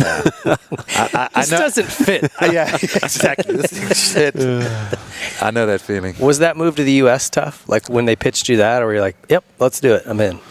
No, I pitched it. Oh yeah. So, yeah, I mean, it was so Pit Byra was working for me then, and I was racing Supermoto over here, and so I mean in 2004-05 time I was coming over 15 times a year. Oh wow. And so I thought you were living here then. No, not until 2006. And so 2006, at the end of Supercross, Larry Brooks quit. And then a week later, Ron Heben quit as the off-road team manager. And so we were suddenly screwed. And I was in Europe, and I went to Pera and said, "Look, I can I need to go to the States. I can do like both those jobs and hold this together, because otherwise it's going to fall apart. And he said, well, what do you want? And I said, I want this and this and this and this. And then he Don't said, ask, Donnie. No. And he said, when are you going to go? I said, well, Hangtown's next week. I better go now. And I literally went back, packed a bag, and that was it. That was Went it. Back again. Were you living in Austria at the time? Mm-hmm. Did you have just like an apartment, or what were you? Yeah. Just left everything. Just got a gear bag and just came over. That was it. And then eventually you went back and cleared it out, or what? No, I had friends go and clear it out. All right. Yeah. I did go back, I It's got think, people for that. maybe a year later or something, but that was all. See, that bonus must have been good if you can just send people to take care of your stuff. Yeah, when you have people to unpack. I got you, people to unpack me. I can just leave whatever here. I'm gone. That number was big. Yeah, People in different continents. right. Let's make this happen. All right. So in 2002, when did you come over? 02, right? No, I came over here full-time 06, but I was here a lot from Especially when we started. when we started because of that 01 Supercross, like season. 01 and all the way through, and then Supermoto and everything. So I was here a lot. You You're- probably okay. thought I was living here, but I, I didn't swear I thought actually you were living here. Move here until 2006. No, Like I those remember- Supermoto races, I was coming in like Friday, racing Saturday sometimes, and going back Sunday. Wow, I didn't know that. Yeah. I think I saw an interview. They said, "Where do you live now?" And you said, "On an aeroplane." Yeah. So I was like, kind of yeah. wild. So what were your thoughts on the 2002 team? GL, or 01? That was 01. 01 first. year. GL, myself, Brock, and Kelly Smith. Did you think, these guys? Well, no, I mean, obviously he was world champion, and so we had high hopes that he'd be able to turn into a Supercross rider. We didn't really realise how difficult that was, and I mean, you were right at the top then as well. I mean, I thought you could win a Supercross championship. I did too. Yeah. I missed it by 2 points the year before, so I Yeah. was thinking, He's got you beat. He only lost by 1. yeah, I know. And we had that, the no link suspension, and otherwise I think we would have could potentially won championships even back The then. KTM's always had a good chassis and a good motor. Yeah. Ever since I threw my leg over, I always thought to me, it had a good just base feel, but I think they tried to convince themselves that the PDS system could work, and I think it had its place. I think off-road is still good. Even in the sand, when we would ride in Holland and place like that, I personally think, looking back, it was better than a linkage in the sand, just because the linkage made the bike almost move too much, whereas the shock pushed it up the whole time, and you could get straight drive. But it didn't work the same in Supercross, especially the whoops. In the whoops, yeah. Because it just couldn't keep up. I would always struggle with anything that was on and off. Where you too. needed that little pop, Yeah. and I'd go, and it would And just go flat. sink. Yeah. So how much a part of the McGrath deal were you then in 02? Yeah, I was definitely a big part of it. I mean, it was Ron Heben was team manager then, and he set the deal up with Jeremy. But I mean, that was a huge mistake. Like, we were just nowhere near ready. Too much too soon. Well, we had no idea how much it took, and how much. Plus, how it's far hard to turn behind down we that were. opportunity too. I mean, I remember some of the details. There was an opportunity to get the King. Yeah. It's hard to go, oh, no, we're cool. Yeah. We don't need someone like that. You know what I mean? Did he come to you, or did you guys go to him, or how did that He work? came to KTM and he tested the bike, and he loved the bike, and he wanted to race the bike. But that was also that bike that wasn't a production bike. I rode that one as well. That was the one they had sort of hand-built that. It was a bit of a one-off. And part of the deal was meant to be that was going to be the production bike. And then something happened where at the 11th hour, they're like, we're not going to be able to have this new chassis or this new swing arm or something. And then it was the production bike. And I think that's where, because I remember both he and I were kind of pissed about, I'm trying to remember, it was a swing arm and a frame, or it was a couple things that they just said they're not going to be able to do. Yeah, well, Or get homologated. Yeah, it's the production rule. I mean, that's completely different here. Yeah. And we weren't used to that. Well, yeah, because I remember in the GPs, that was one of the things that was fun with KTM when we went testing, is they were never shy with product. They'd open up a van and it was just chassis and swing arms, and they're all different. You're like, really? I remember they come in, they're like, how's that one? I'm like, almost exactly like the other two. You know, there were times it was almost hard to test because they had so many options. But yeah, we had the homologation, the first 254 strokes, when KTM, like everyone else, had one, and KTM, we wanted to race it, and we were ready with the bike, but no way ready with the production bike. And so we developed this like way out scheme of how we were going to con the AMA into the fact that we had 200 or 400 production bikes, and so you had to give the frame numbers of the 400 production bikes that were being imported, and that was all given to the AMA. We had 10. And What year? This would have been 2004, 4, I think. was it 4? Hanny? Who was riding for you that year? No. Hanny was 05. I think it was 05 Is it- because It it might was have been Hanny 05. and Ramsey. Yeah, my 05. Yeah. And because I left, we had a conversation, but that's when I left and went to Pro Circuit. Yep. Okay. When I That's said to right. you, if you're Yep. not going to be around, I don't want to be here anymore. Yep. And I left. And then we literally put like one production bike in the dealership that was closest to the AMA in Ohio. Go check it out for yourself. And you don't believe us? Go look. Said the It's the dealership. last one left. We sold 399 yesterday, and that's the last one. we did like a press test with 5 bikes, and they were like 5 of the 10. I said, "Oh yeah, we're ready. Here we are." And then we went and raced it. And Mitch Payton, he knew damn well that we didn't have 400 production bikes, and he did everything he could to try and find out how we'd conned the system. So you just winged it, and they didn't never Totally call you winged on it. Never got called on it. Well, don't you have a year to they give you like a I think you had to have all 400 in by the 30th of June, something like that. 6 months. Yeah. It's 6 months. It was 6 Yep. months, and so you had to give like the details of the bikes, and the bikes had to be available, but you had 6 months to get the full 400 in, and we never got But anywhere what about near the that. rule like that Yamaha used for Henry's bike? What do they call That's it? a one-off. You get a one-off rule. Yeah, Could you guys have not used that, And or- we used that dummy with on King. on a freaking 500 That's right. KTM in 2000, and so because if we could have used that, it would have been easy, but we couldn't. We And you already only get used it. one, no matter the size. Like, Yep. And that was a 550, right? That Yeah. bike. And that's Was it when- a 550? I can't remember now. that's It was the a one that- 530, wasn't it? Yeah, it was a big bike, big waste of time bike. That's the one that Shane King hole shotted like over McGrath, and he called it an 800. He goes, he's riding an 800. Of course he got a whole shot. Digging trenches, man. Yeah. Those things had a lot of grunt. So 2001 was a tough season. You did win a race, Supercross, and then obviously the outdoor title was I had 2/3 and a second. Hey, let me tell you. So we didn't have. Oh, boy. Yeah, this is all you. I You're can tell. ruining my life. So we didn't have TV or internet, but you could get the Supercrosses on the radio. Okay. Like via the internet on the, Yeah, a you could radio listen show. to You could the- listen. yeah, And yeah. I used to wake up at like 4 o'clock in the morning to listen to the Supercrosses, and I mean we were desperate to win a Supercross. And so I'm listening, and you remember this race? I can't even remember where it is. And Houston. Yeah. And so I'm like listening in my office at KTM, and he's about to win, and then they're going, "Hey, the last lap," and and I'm like, "What the hell's happened?" And he's What does mean? He's done a freaking one-hander and then gone off the track and ruined our first Supercross win. If I could have got you there. And gave it to Husky. Oh, it was a nightmare. Luckily, you made up for it the week after. Did Preston win that? Yeah. Preston won. Dude, I had a country mile lead, but no, I landed, and there was that. Do you remember it had that weird double, the slope Yeah. takeoff? And everyone hated it. And remember how you said the bike wouldn't pop? I just was, when I was jumping the triple, I was finding this one line that had like a little hook at the end. And, you do the little brop and just get over it. And I did a one-hander, look at the crowd, and I'm like, yeah, I got this. And I landed, and I brain farted.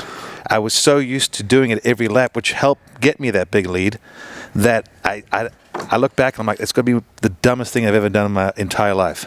But I swore I'd never, ever do that again. And I haven't.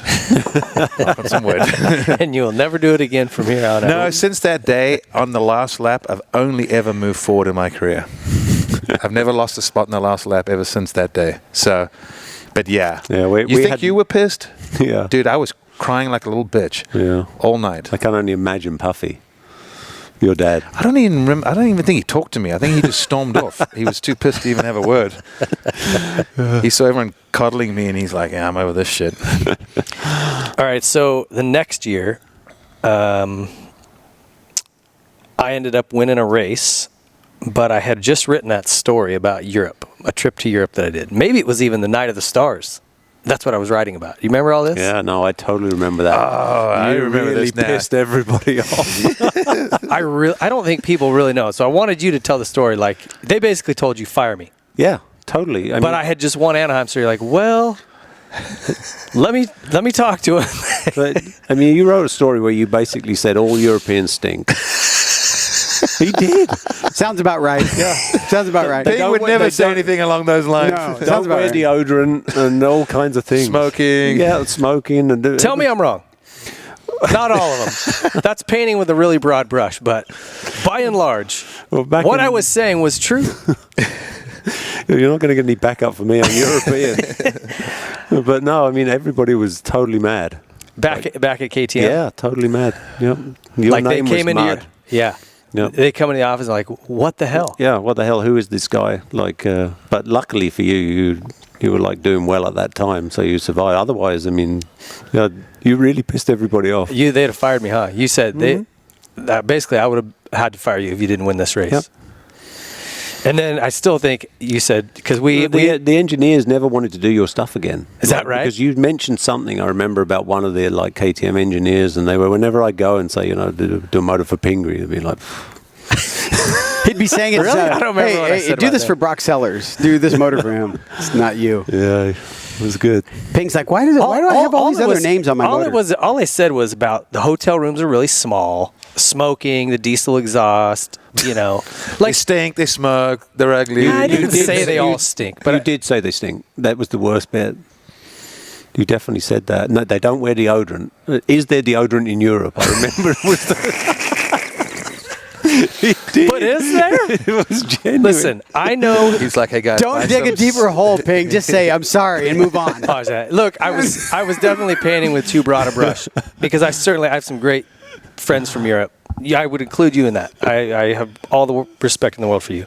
But there's some people, prominent figures in this sport, who live here, whose office I'll walk into, and it smells like skunks and dirty socks.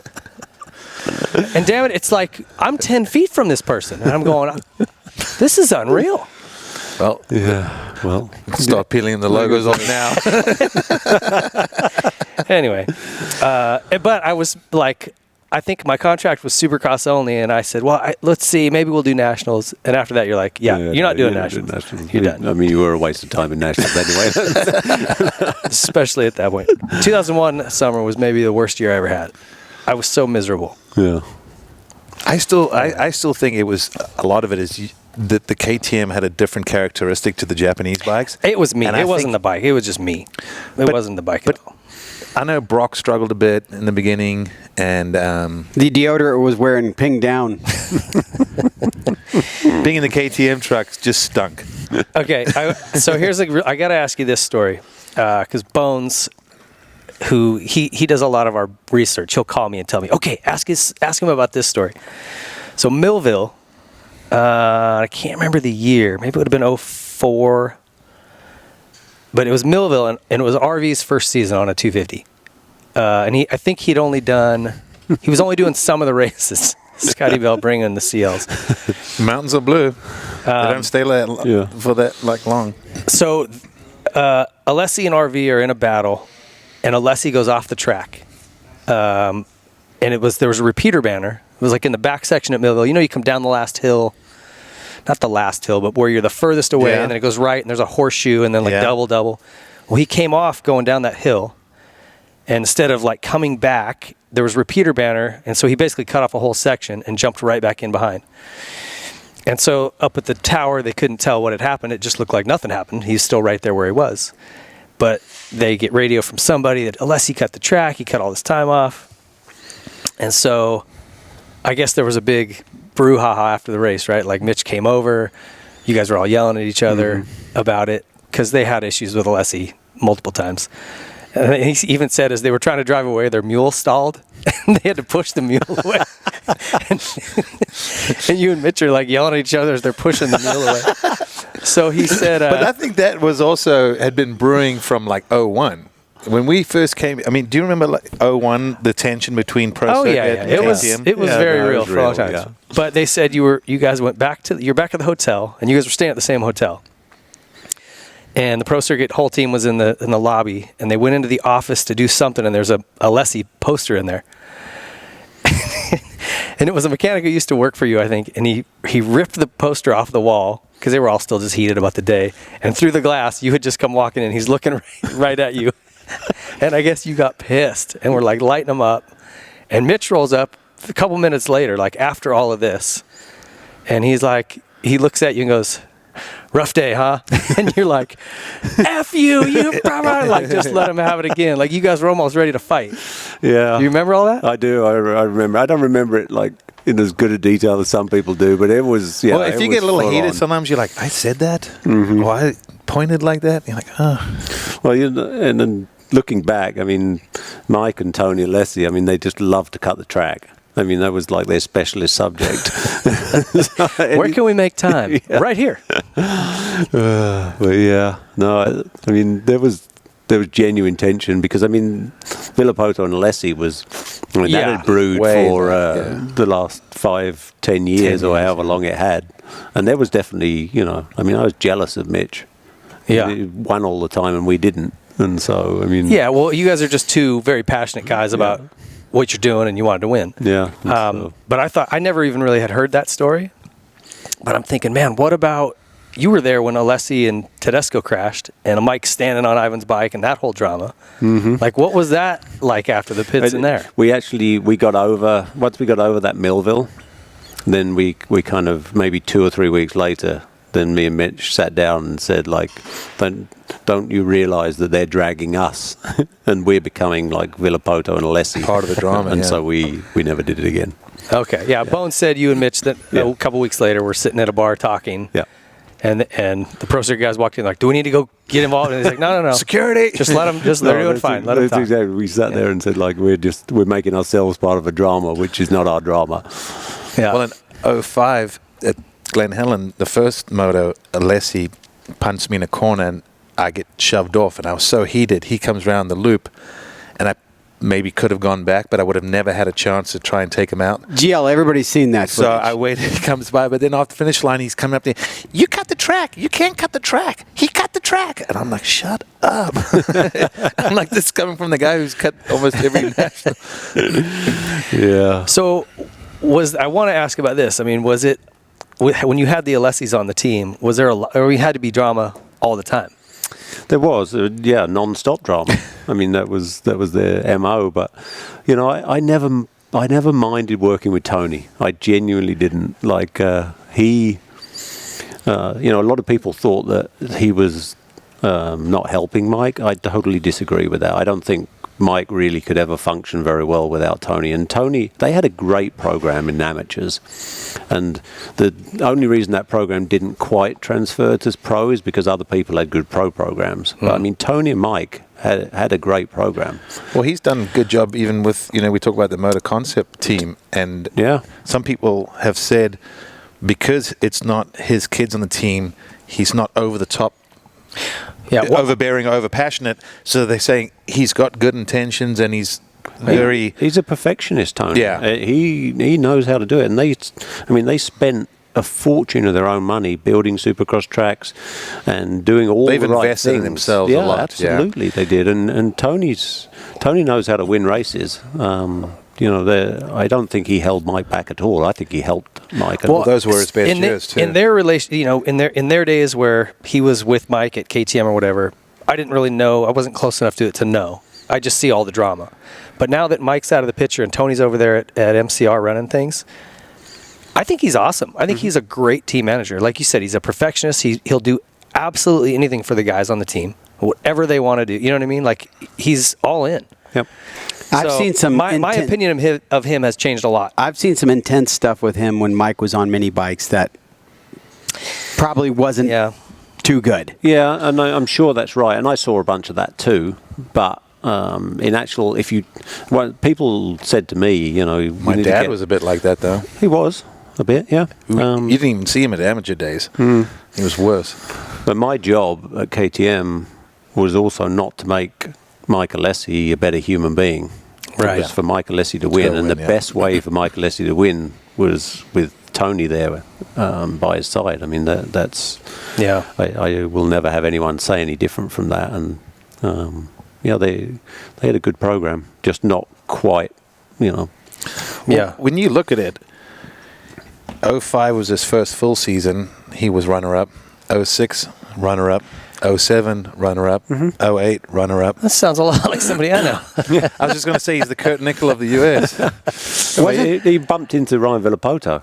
Like, wasn't the luckiest thing to do, you know. No, but Yeah. but if you go look, he finished second to 4 different riders. 05, Ivan won the title. He was second. 06 was Villapoto. He was second. Then he moved up. 07, I won 450. He got second. He got short and Ferry at the last round, actually. And then the following year, he got second to Stewart. Right. Was there That's some, pretty crazy, though. Was there some? He was a Honda guy forever. Was there some drama getting him? Wasn't there some kind of stuff attached to that? Well, you know, they had all the drama when they first came out of Believe the amateur, Hype. you know, Believe the Hype and all of that. And so, I mean, he didn't make any friends with that over at Honda, but he liked the KTM because Tony firmly believed you had to have power, and the KTM had power. The mini bikes were always kicking and ass, so, yeah. I mean, I don't remember how we first got Alessi on the team, to be honest. I had You guys heard- believed the hype. He did a good job for us. I mean, He did a great job. did. Second. He really did. 4 championships in a row. I mean, During Believe the Hype, he was telling Wyndham how to go through the whoops at Millville. Wyndham's like, "Yeah, I got this, bro. Thanks." God, the Believe the Hype. I mean, in what world do you go, hey, I'm going to make these T-shirts up, Believe the Hype? Oh, it's going to be cool. People are going to really dig it. We're going to get a huge fan base immediately because they always love people that are humble when they come in and win. Yeah, that was a big mistake. Hey, you know what? You don't know what you don't know. Yeah, I suppose. You know what I He mean? knows it now. He knows Yeah. it now. Hey, even I learned quickly, you can't take out Pastrana and brag about it either. You know, like That ain't the gonna fans ain't going to like you. Speaking of You got to say Pastrana, you were sorry and didn't mean to. that's kind of your next step after you were, like, kind of you kind of talked about why you were done at KTM, but how did you get connected with Travis and his crew? So they came over to film that Erzberg. Okay. You did race. the Erzberg rodeo, huh? Yeah, I did it 5 times. Why? I Is don't that know. fun? He I mean, likes punishment. Yeah, yeah. I was very good at the prologue, like the race up the hill, and then I was never any good at the race, like on the Sunday. But I did finish. I finished twice. Jeez. 13th twice. Really? That's impressive. Yeah. I would never even attempt it.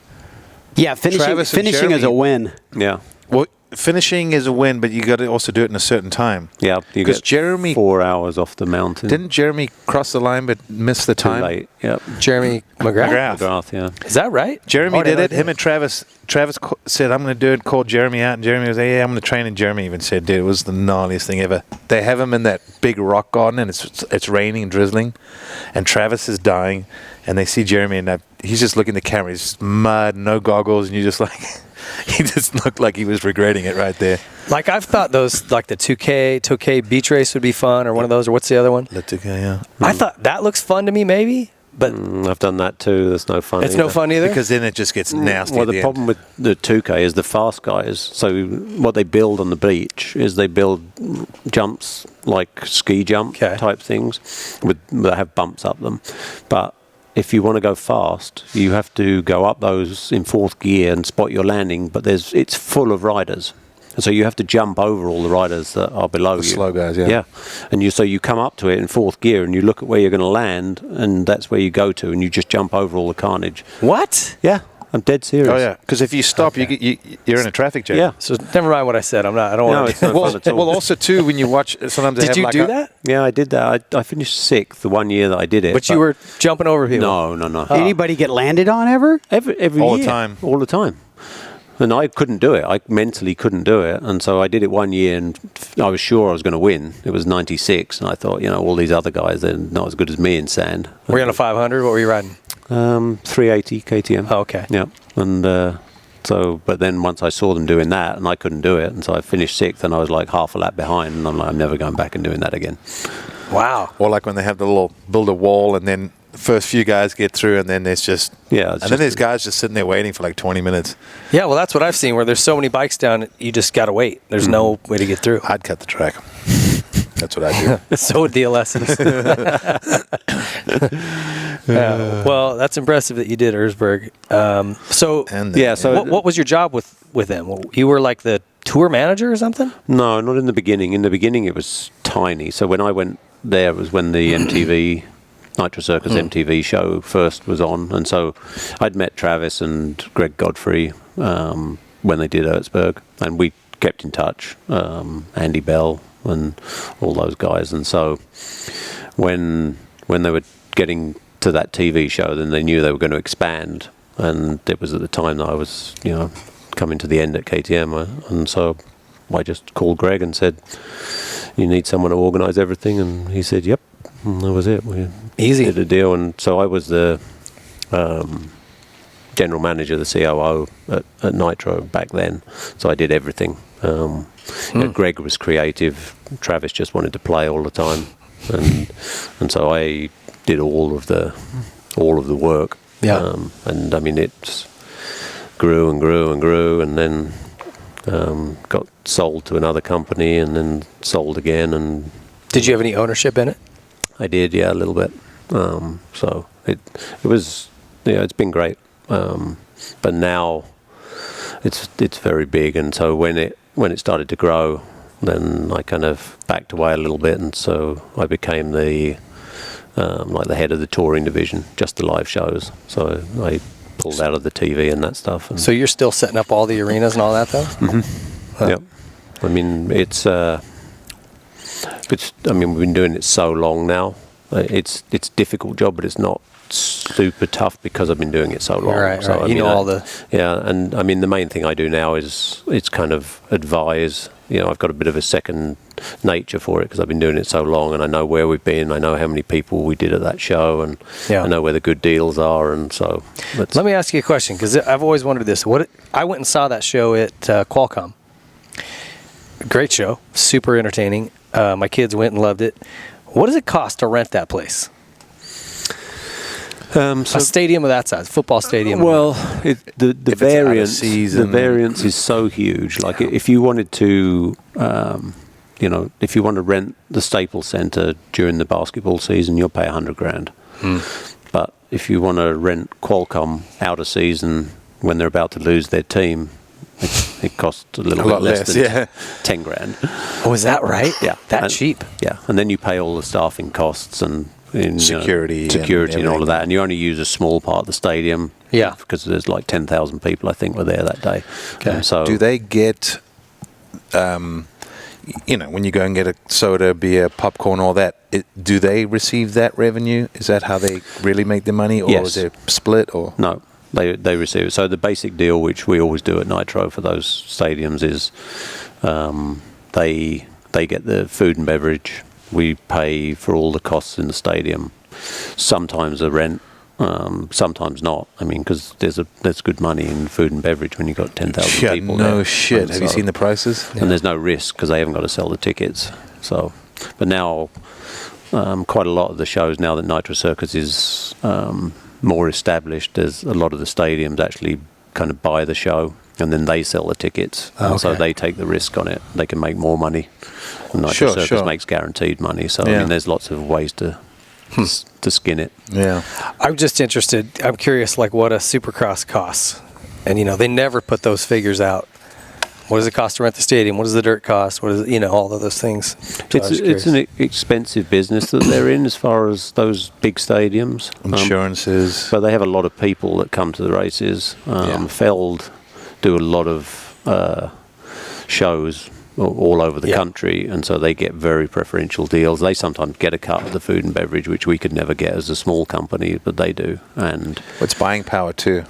Well, they also, like we have to, at Nitro Circus, we have to pay all the athletes to come and all the people, whereas, Supercross, they actually, the stars of the show are paying to come there. Yeah. It's pretty wild. It's a nice business model. Yeah. Yeah, talk about double dipping. We're going to charge all you. This beer's $12. Oh, and you racers, you're going to be the entertainment, but you're going to pay to do it. Yeah, that's pretty good. And if you win, I'll give you a few bucks. Yeah, fine. Here's your A beer couple money. of bucks only back. What's the craziest thing you've ever seen any of those guys do? And I don't mean trick on the ramp. I mean like out. You ever seen those guys do anything crazy, stupid? Yeah, all the time. I'm sure. And I mean, part of my job in the beginning, when it was basically I was the only sane one there, was to try and stop bad stuff happening all the Trying time. to keep guys out of jail on tour, right? Yeah, trying to keep them out of jail, trying to keep them Out of the morgue. They Bar always fights. want to do stuff because it's just in the nature. It's I mean, that crowd, yeah. Travis, who is an incredibly talented human being, Sure. but he's got an eye for things which are just super dangerous, and he's normally right. But I mean, so many times I was like, "There's no way this can work, Travis," and he'd be like, "Yeah, I think it can," and it normally did. But I mean, for that 3D movie, that bus jump was the scariest thing that I was ever involved in. Well, I guess there was a few things, but What scared you about the bus jump? well, because you'd think if you watched the movie, you'd think there's quite a lot of planning went into that, wouldn't you? But You would have assumed mathematics, figures yeah. of... What we yeah. figured is that most things fly the same.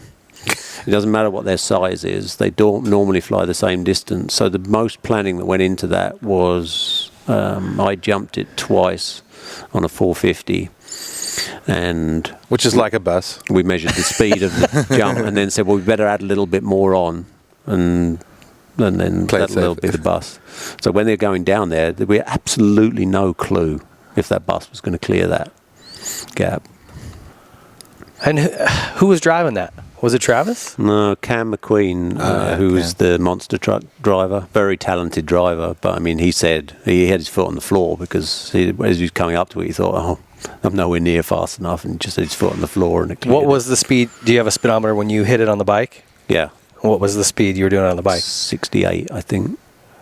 So he just went to like 75. Yeah, and then the bus wouldn't get to it. He's got the thing, and we thought the bus, because the bus on the flat was doing 75 easy. It was doing like 80 nearly, and he's like got it pinned, and it's only just getting up to 74.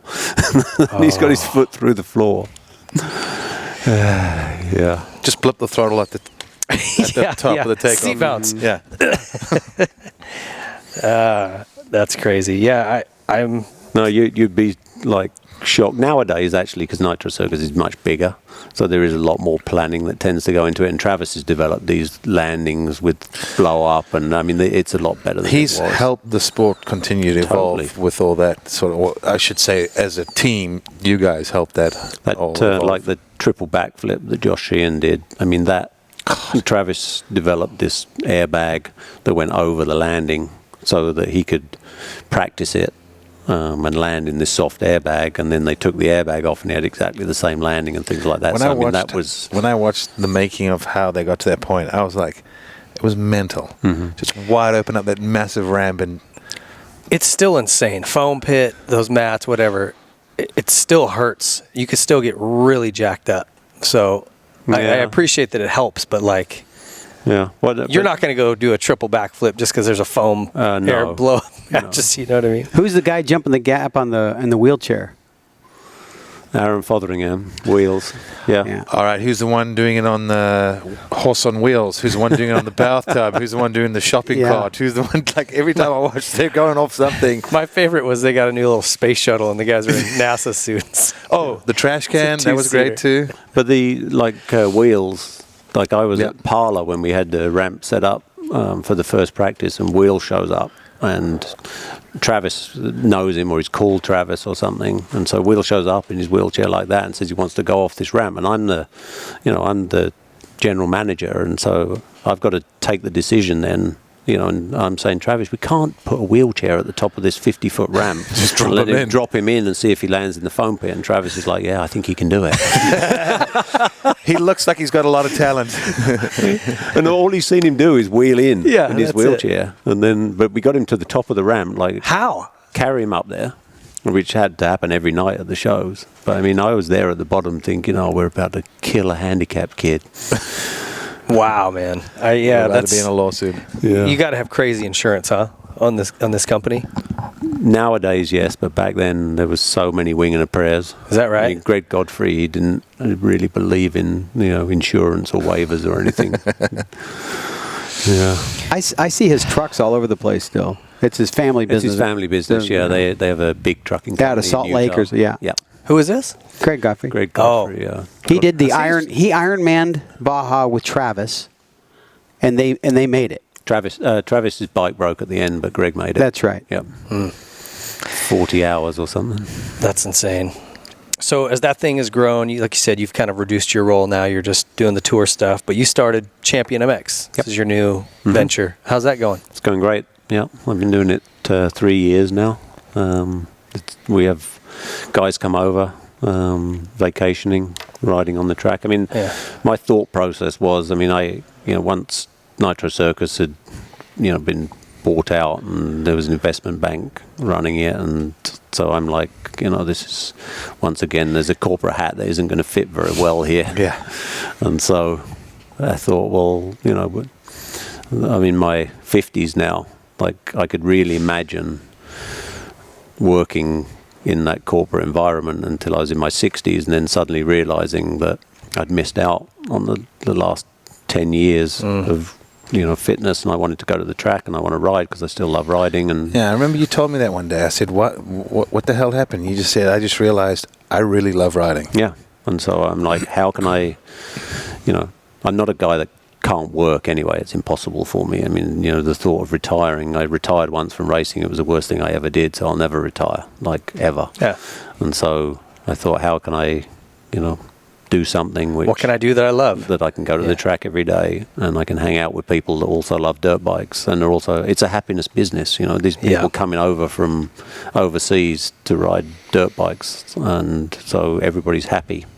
Yeah. Even miserable Kurt's happy now. Sometimes. How much are they in awe? I mean, you're bringing them to basically the mecca of motocross. I mean, you can say Florida or whatever else, but how much are they enthused by coming to this area and riding? Totally. That's what it's all about. I mean, it's all about, to them, going to Glen Helen. It's not like us. Oh no, another Thursday at Glen Helen. I haven't done that in a long time for that reason.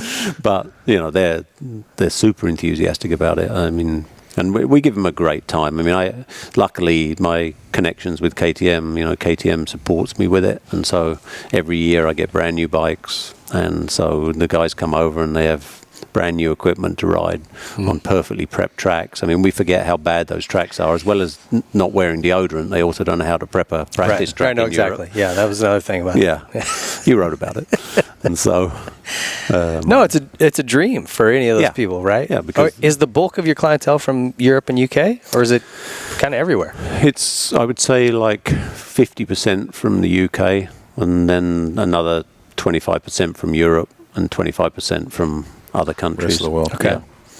Cool. Australia, New Zealand, South Africa. And do you put them up in a hotel, or do you have a place at your property that... No, I put them up in hotels. But now we also... Airbnb is a big thing, and so, I mean, that's only really come in the last few years, even since I started this, and so now a bunch of guys stay in Airbnbs, and they're so cheap. Yeah. Yeah. It's a way better deal than... Yeah. You can buy your own food, you got a full house to cook in. Yeah, that's cool. So The where rooms aren't so small. Right. Normal size You can rooms. actually walk around. Welcome to America, or regular size rooms. I'm not going to live that one down. Where can people find you? ChampionMX.com? ChampionMX.com, yeah. I mean, and we offer like week-long, you have different packages, or what's we'll always fit to whatever anybody wants to do. And so we, if someone wants to come for 7 days, if someone wants to come like with their wife and kids and they just want to ride for a couple of days, they can do that too. I have the bikes. I go riding the whole year. I'm happy to go to the track anytime. You take them to Disneyland and stuff with you? Oh, yeah, you do Disneyland tours? I've never been to Disneyland. I was going to say, you don't strike me as a Disneyland That's kind why of guy. that's why I was could see chuckling, Kurt- trying to get that out. I could That see wasn't Kurt my plan. standing there in front of the sign that says only 45 minutes to the front of the line. Right now, I want you Pictures to with Mickey. picture Kurt in the boat on It's a Small World.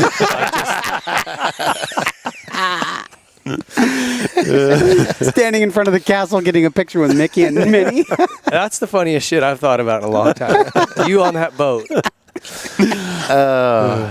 That's funny. Okay, sweet. Well, championmx.com. So check that out if you're looking for a cool trip here to the U.S. And I see you at the track all the time. You still just enjoy riding, huh? Yeah, I ride at least 4 or 5 times a week. I love riding, and I love every aspect of it still. Do you feel like you like it more now than when you were racing in a way?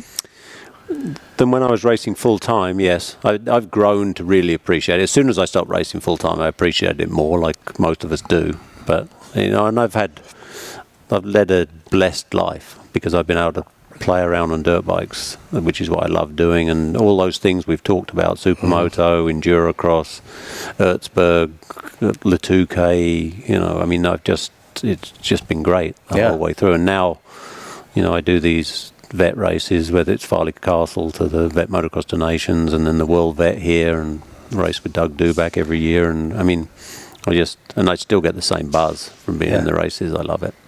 You think you'll be able to take Dr. D down at Glen Helen this year? Oh yeah.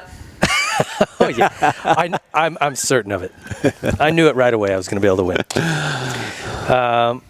Okay, so how can people find you? We covered that. Last question. We asked this of all our guests. How do you want to be remembered in this sport? What's the legacy you want to leave? I think the legacy that I'm going to leave is that I pretty much succeeded in everything that I wanted to do. And I was successful as a racer. I was successful as a team manager. I was successful in growing Nitro Circus. Whatever I've done, I'd like to leave a legacy of succeeding, and I'll be happy if everybody sees me as a winner. That's awesome.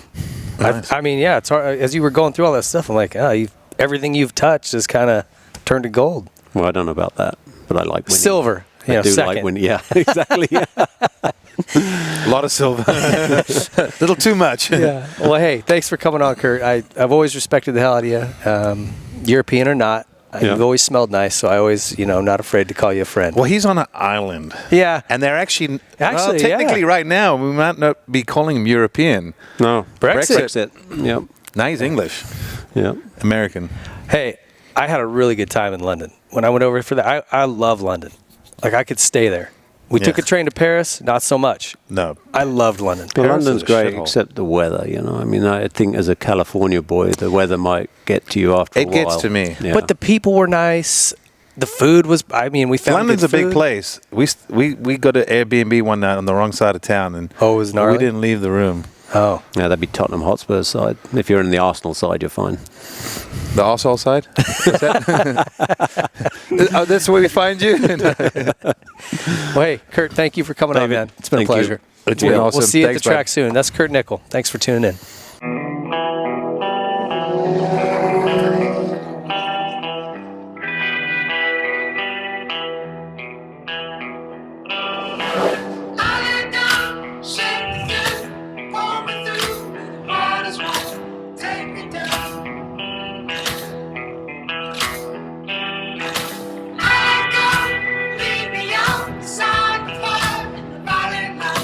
Take me down, so nice.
4WP is more than a store. We're truck and Jeep experts.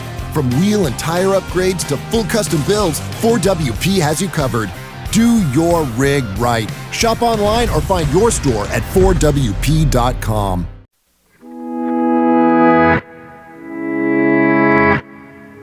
Yeah. I want nights where it feels so nice. Something in a photo. Right now. Let's do this right. Go slow out of moonlight. It's still shining. One day I'ma let go. One day I'ma let go. Everyone's using me, but maybe that's something I like. Yeah, I've been on something since last month, but I'm feeling alright. Maybe I'm blind to see. Maybe I'm losing my mind. So I've been on something since last month, but I don't feel alright. It's me against myself. It's me against myself. I'm starting to black out, yeah. I've been staring at the stars. Running from myself. I'm running from myself. I'm starting to black out, yeah. I've been staring at the stars.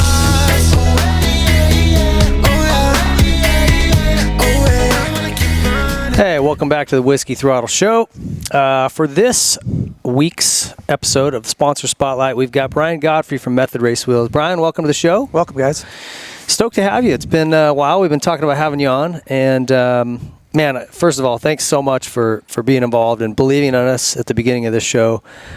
Before we'd even produced an episode, you're like, sounds good, I'm in.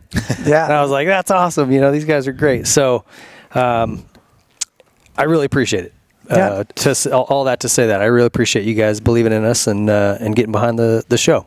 Yeah, we were excited when you mentioned the idea and you and Grant doing this and kind of a new thing for you guys. And our involvement is very, very deep, I think, when it comes to your guys' space. So it was something we wanted to jump in on. Yeah, and you and I have talked a little bit about that where you guys make vehicle wheels, truck wheels, things like that. So you don't even make a product specifically for motorcycles, but every rider has a truck or a Sprinter or a UTV or something that they put wheels on. Yeah. So it really is a natural fit. Yeah, for us, it's the culture and the idea of just getting outside and turning the gas, whether that's in your dirt bike or your, like you said, your UTV. Everybody's got a vehicle. They got to get there somehow, and they got to be able to identify themselves as being involved in the sport or in the culture. And for us as a brand, we're a race wheel company. We race.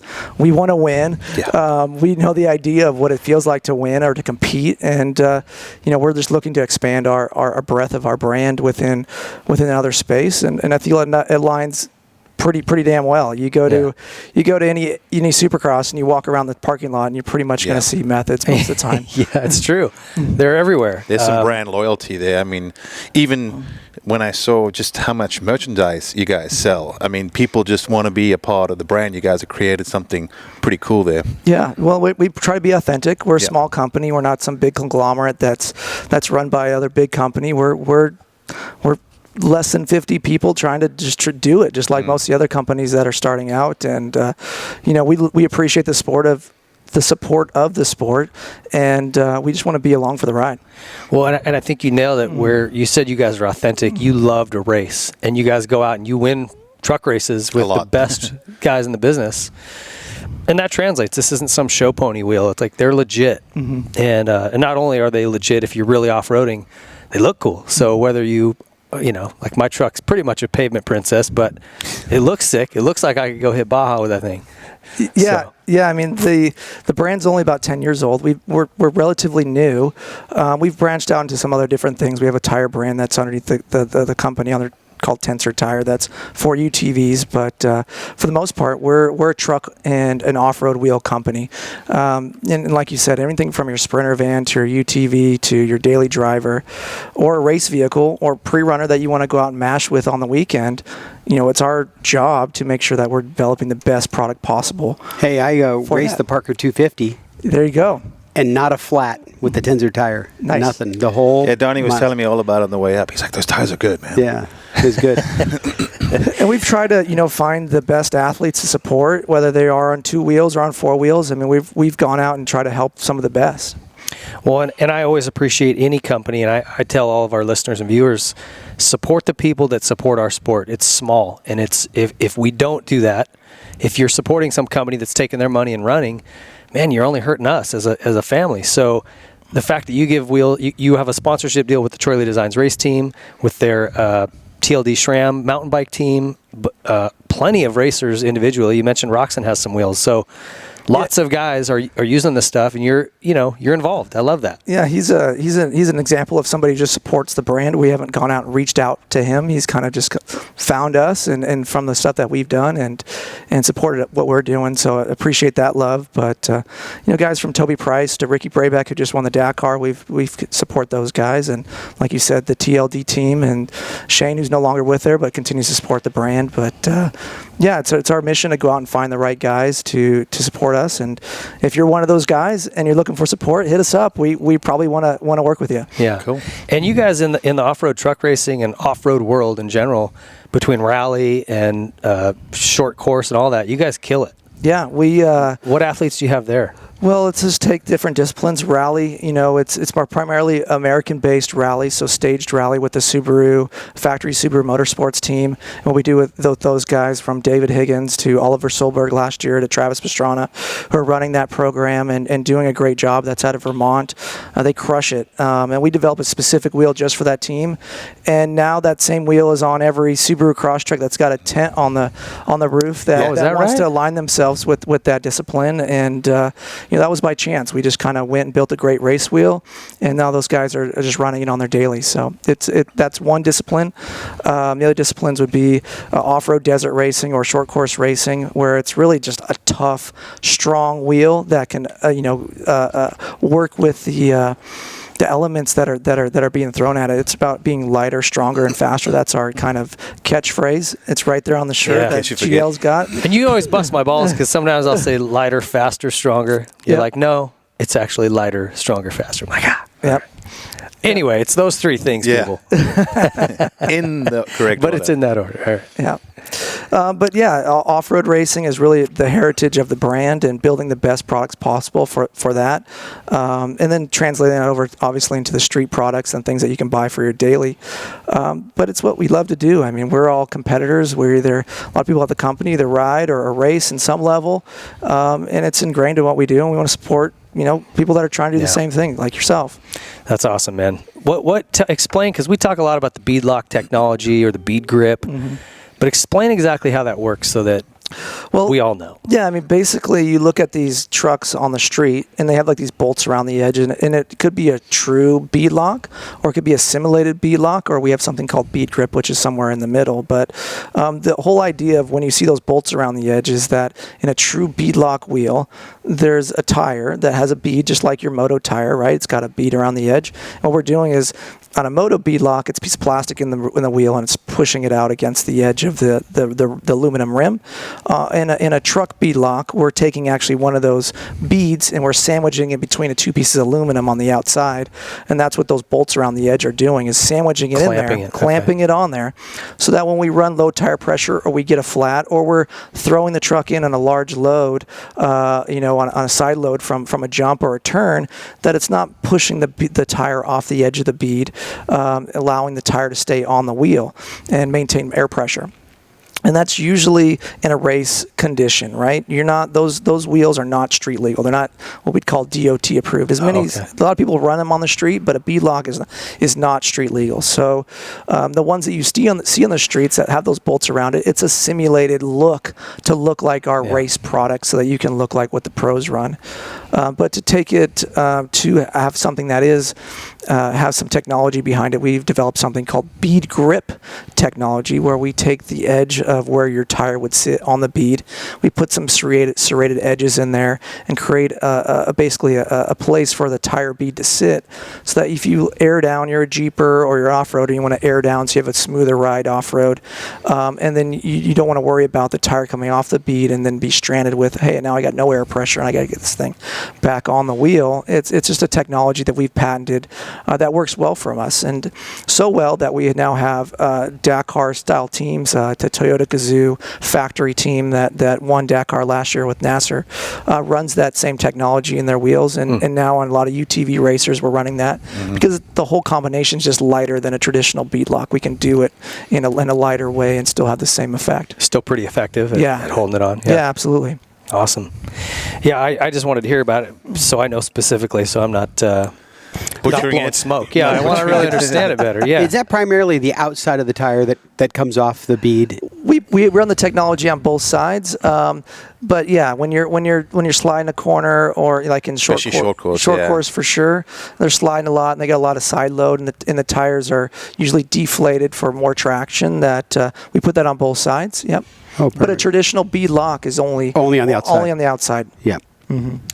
Any cool new products coming from you guys that you can talk about? Well, we continue to expand what we call our Trail series, which has that bead grip technology. It's really focusing on our adventurous, consumer, the guy that just wants to be able to go out. They're doing overlanding or car camping or just using the vehicle to get out to the trail where they want to do some other activity, whether it's mountain biking, hiking, kayaking, those kinds of things. And then they want something that looks off-road and rugged and tough, so they're identified as being an outdoorsy type person in their Whole Foods parking lot or wherever they might be. But it's legit, it's real, and it's a real authentic, hardcore piece of product that they're bolting on with their aftermarket tire to get them to where they need to be. So we have some new offerings in that Trail series, which has that technology built in for sure.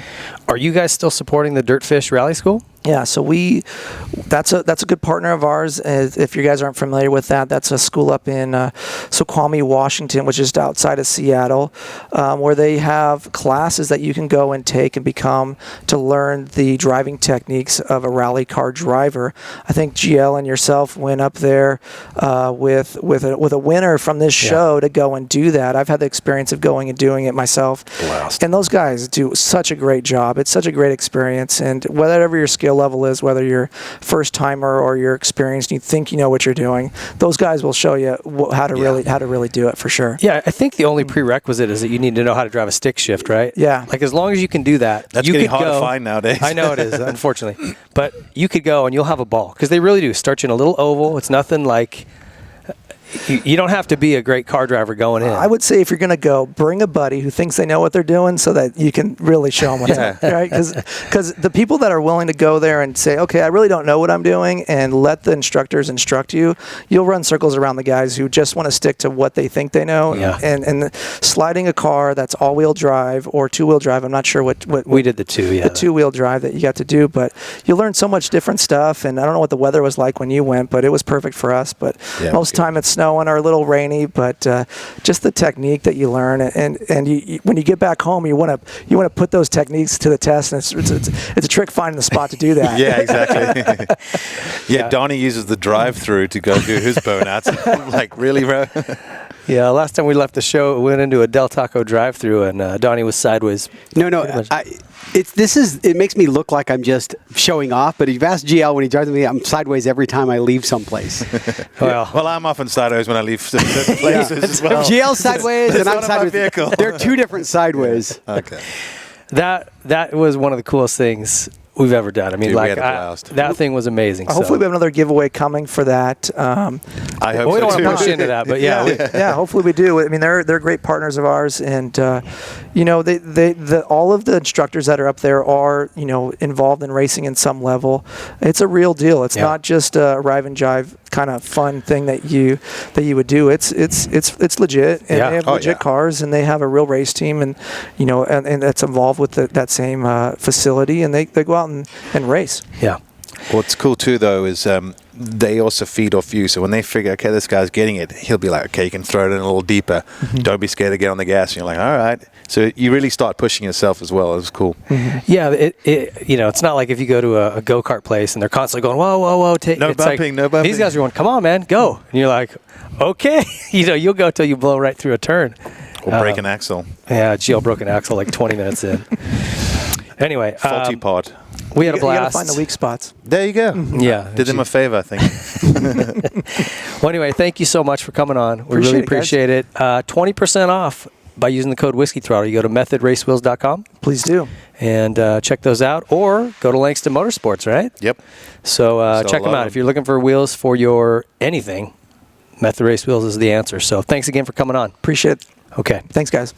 All right, now time for our 4-wheel parts Get At Me Q&A. Before we jump into that, I want to thank Fire Department Coffee. They've been giving away a bag of this extra strength coffee and one of these mugs to all of our guests. So Kurt Nickel got one of those today to take home, and every guest that comes on will be getting those. So appreciate them doing that. We're also going to have some swag from our merchandise store to give to each guy. So if you guys want one of these team shirts or any of the new stuff we've got going on, hats, sweatshirts, ladies stuff, go over to whiskeythrottlemerch.com and check that out. Our 4-wheel parts Get At Me Q&A. 4-wheel parts is your one-stop shop for all things off-road, truck, Sprinter, UTV, ATV. Go over there and check it out. They've got everything you could possibly want, and they will install it, service it, and take care of you. And they got some big sales coming up too, so check it out. They do. Actually, big sale this weekend. Yeah. So if you're interested in anything, this would be a great weekend to go check it out. Go in store, online.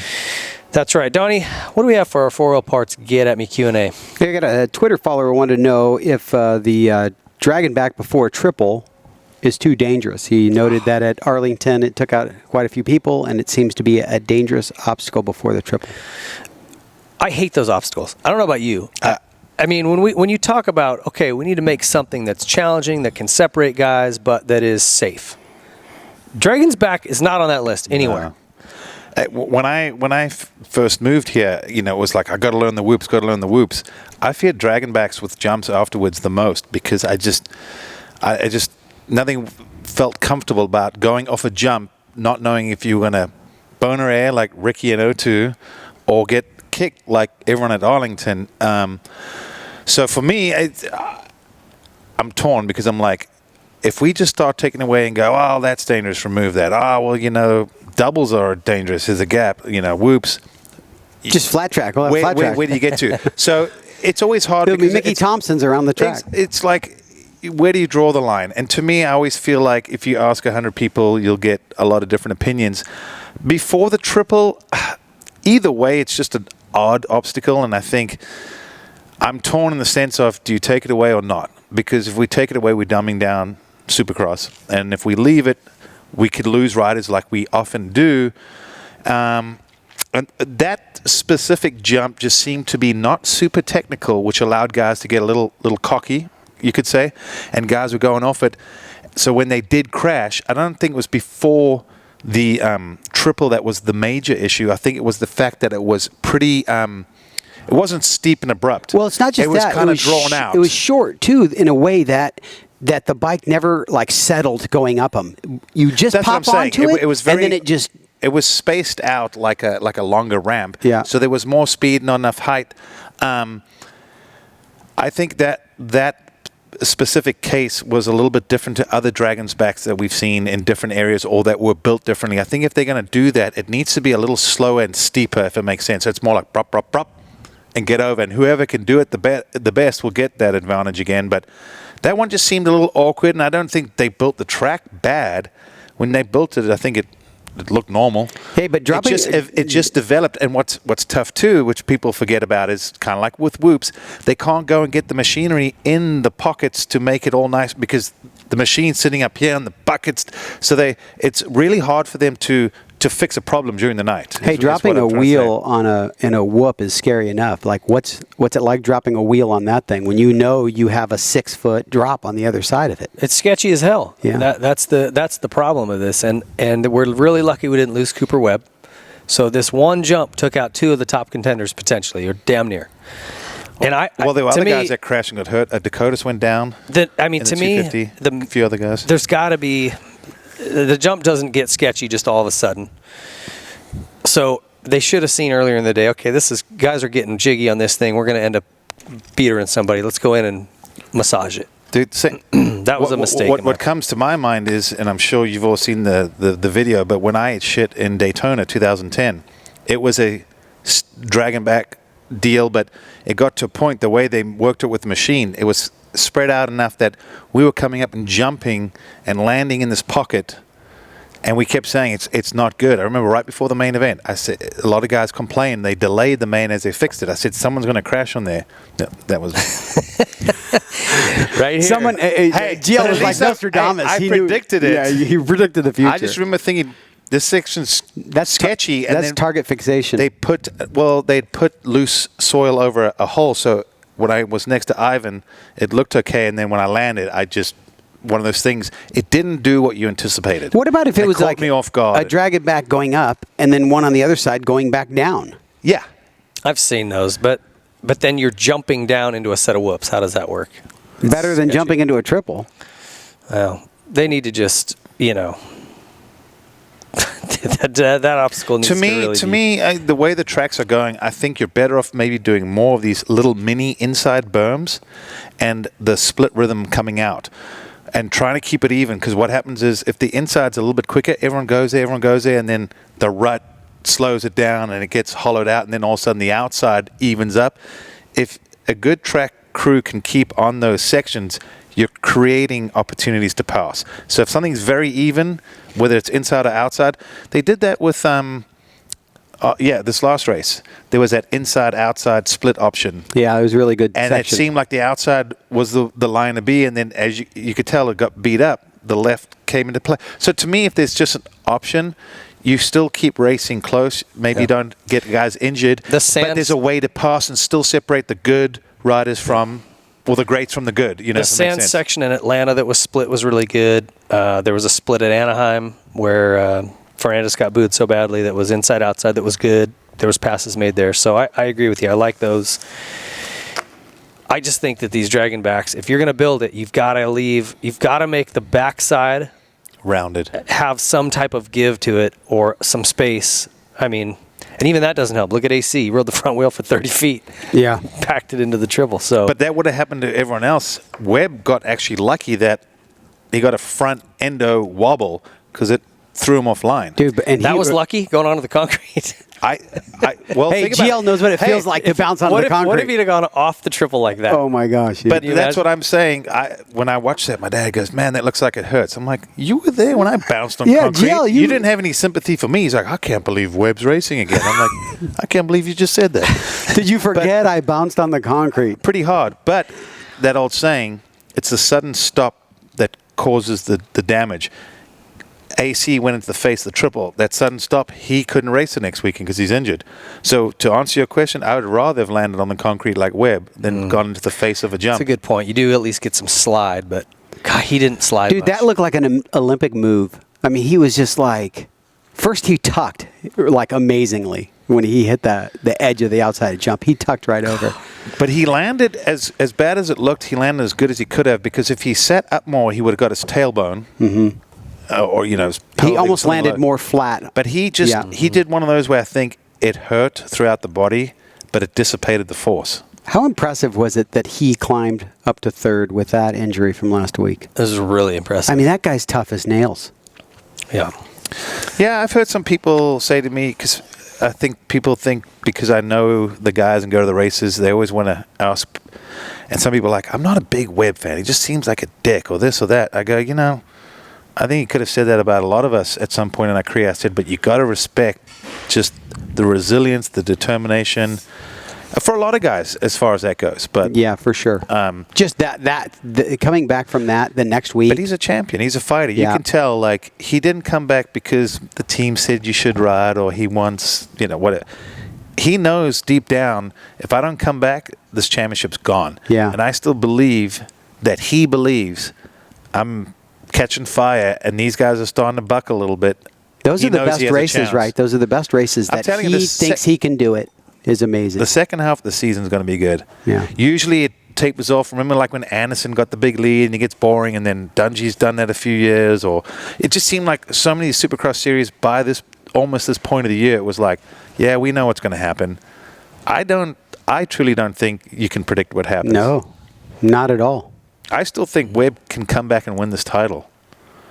But then you watch Rocks and you're like, I'm not going to bet too soon on that. Then you watch Eli another week and you're like, ooh. You know what I mean? Like, it's cool as a fan, but it's hard to predict. But I like the intensity. I mean, even just getting back to Barsha and Tomac getting into it. I mean, these are former teammates, guys that grew up together. I love the conversation because it was, I feel like in the heat of the moment, it was actually a very productive conversation between two guys. You know, when you drop all the F-bombs, they actually said a lot of good things. Usually there's so many F-bombs. You mean get rid of the F-bombs because like you're talking about not dropping. Yeah, they actually got some things off their chest, and I think they just have a better understanding where they stand. You think they're going to lunch next week? Sure. Yeah. All right, well, No. That being said, that's our next question. Which was? Another guy on Twitter wanted to know that when these guys come off the track so heated, should they be separated instead of potentially getting into a fight? Should there be somebody in there stepping in to stop them from kind of conversing? I got two schools of thought on this. One, I love the entertainment value of that. I think everyone can appreciate that, right? These two guys, just raw emotions, letting each other know how they feel. Because a lot of fans at home probably haven't experienced that feeling. You know, being on a racetrack, fired up, pissed off at someone else. Yeah. Well, you come off the track and you're so just charged up with emotion and adrenaline. It's like heart rate at 200. The very best thing to do, no matter the situation, is to go back to your trucks, right up the tunnel, calm down for a damn second, cool off, get a drink, and then if you're still mad, then go over and talk when you're a little more calm. Like, that's the best thing to do. It's always easier said than done. It's way easier said than done. And that's entertainment. I don't care who you are. Like, that's cool to see. Just as a fan, you're like, yeah. But I think that helps fans understand that they're not out there collecting a paycheck or just riding around, or why did he win one weekend and was fifth the other weekend? Like, I think sometimes people think maybe he just doesn't care, or he's just doing enough to keep his job and get a paycheck. No, that just showed you two guys. I mean, whether you think Barsha can win the title or not, that's a guy that wants to win. And you got Tomac, and we've talked about a little bit that, you know, with the tight racing and how many good riders there are, it's become harder to pass, and to pass sometimes you have to commit early, and it doesn't always pan out. We've seen that more and more, and that's one of the things I've said. The sport is slowly changing because we keep seeing more and more of these incidents, and everyone keeps having an opinion. Well, that's clean, that was okay, that's dirty, that. But I thought it was great. To me, should someone step in? If it's a full-blown fist fight, or if the teams are getting, a lot of times guys might even shove or get someone. Usually at that point, you saw there was Cowie people and Yamaha people, I think. But they never touched each other. No, I think one was Jimmy Perry, who was over the shoulder of Barsha. Jimmy's been around the block. He's probably stood behind listening to people MF each other several times. Listen to you MF anybody? I was going to say, he would have been there with me. Wyndham yelled at me at Steel City when we touched in midair, and I said sorry, but he was just heated, so he didn't want to hear my apology. But we talked afterwards and was cool about it, because I said to him, yeah, I didn't mean to, but I screwed up. I got squirrely, and I understand why you're pissed. If it happened to me, I would have been the same way. But I knew not to go to his truck straight after the race. I'm like, too soon. Let him marinate, and I'll catch him next Friday before the next race, and we'll have a civil conversation. But that's racing. I'm telling you, you look in sport. I watch football, and you know how many I've never played football. I've talked about just being that weekend Warrior fan, but I often, when I see those guys get up, and I'm always like, I wish they had a microphone. I want to know what they're saying. Is he talking about his mom? Is he talking about his lack of skills? Like, what are they talking about? But it's the same way. They get up, they hash it out. Sometimes it gets a little more intense. Refs have to get involved, but that to me, that's sport. I say look at hockey. I always go back to that analogy. Throw the gloves off? Those guys just fight, and the refs will stand there until one of them hits the ground, and let them fight. Okay, so here, I got a question, a follow-up. Have either of you guys, you just mentioned Wyndham, but have either of you guys ever been yelled at so bad, and you're probably like, yeah, I kind of deserve that from somebody? Yelled it and gone, yeah, I deserved it? Yeah. I mean, maybe not in the moment, but later you're like, yeah. No, I've had it where I've unintentionally screwed up, and I ruined someone's race because of it. Like, made a mistake, cleaned him out, it straightened me up. Your race is great, and they're just like, yard and sale. You're like, there's nothing you can say to anyone that's heated when you didn't mean to. Just like, yeah, I don't think I've ever had that incident. Have you ever yelled at anybody, Ping? Oh yeah, yeah. I told you I threw Roderick Thane down Mount St. Helens at one time. Yeah. I also, at a supermoto race in Houston, I had broken my arm at Redmond, Oregon, and so I still went to Houston. There was Houston and then one more race, and I thought I'm just going to go. I mean, I'm just still see in what it. happens, Yeah, mathematically, I was still in it. So I'm leading this race, and this guy dive bombs me. This jackass, I don't know, whoever he was, like no one that was in the title contention, right?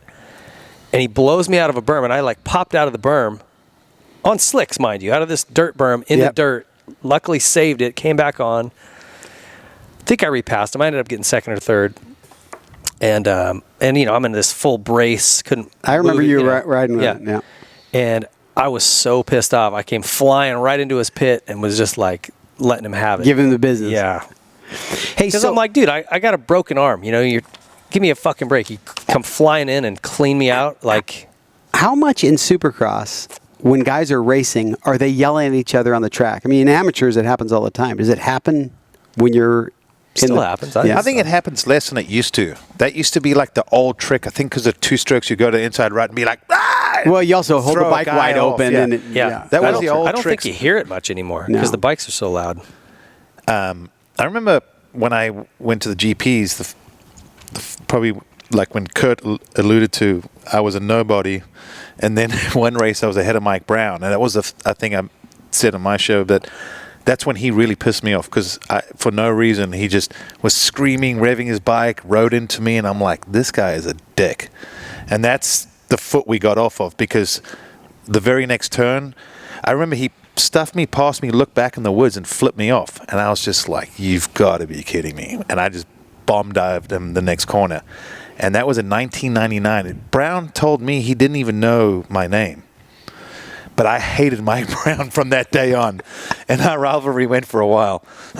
He's like, who are you? You're mad at me for what? But to give Brownie credit where credit's due, he was a bit of a dirty bastard at times. But I T-boned him straight up on purpose once. And I was like, here we go. We're going to fight. It was Binghamton 01. He didn't really say much. I thought we were going to fight or he's going to go on and bitch and talk about how dirty I am and how horrible. And he came across the finish line, revved the piss out of that KX 125, screamed under his breath all the way to the truck. And that was all I ever heard about it. So, you know, different strokes, different folks. And you also know, you know, like I remember McGrath said he didn't like the way like Ezra Lusk may have ridden at times when he got aggressive. And, you know, we talk about now, it's like Ken Roxon's has that ability to keep his nose clean. This could help him in the long run. But for the most part, the sport's also just gotten more aggressive. Everyone's tighter. There's more pressure. If you don't start stuffing guys early in the main event, that's the difference between being on the podium or being 8th or 9th right now, in my opinion. It's crazy so how riders know far that back too. you can go. So you've got to. So it's a fine line between when to make it happen and when to wait. Because you wait too long, you're out of the race. Look at Anderson. Anderson should be on the podium every week, and right now it's. Well, he's going to start having to smash some fools again, for lack of better terms, because that was his MO. Look how many times he smashed poor Cole Seeley. Yeah, there just seems some guys are like magnets, right? Yeah. All right, that's all I got.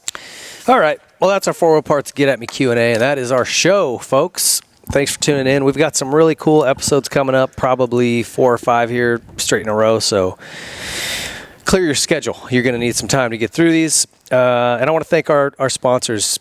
Show's just not possible without these folks, and I think we've collected a really amazing group of partners in the show, starting with Yamaha. Couldn't believe more in these products and this company. See that new Tenere coming out, the new 700? I've heard some good things about it. We got to go test it. It looks sick. It does look sick. I was looking at some of the pictures. It's got a bit of a motocross look. I showed Donnie a little bit. They've got a couple of bikes that are really cool looking, like kind of upright. Well, they got that Supermoto. new MT-03, which is like the R3, but it's more like a naked like you said, version, naked bike. right, and it's priced right, so Yeah. good entry level. They filled some gaps and updated some bikes. They got a good range this year. Seriously, Yeah, amazing products. look for that So- Tenere. I'm telling you, there's some No, people out there. believe me, dude. It's going to be available around June, but it's a 2021 model, and even the side plastic looked like the motorbike. That aggressive blue.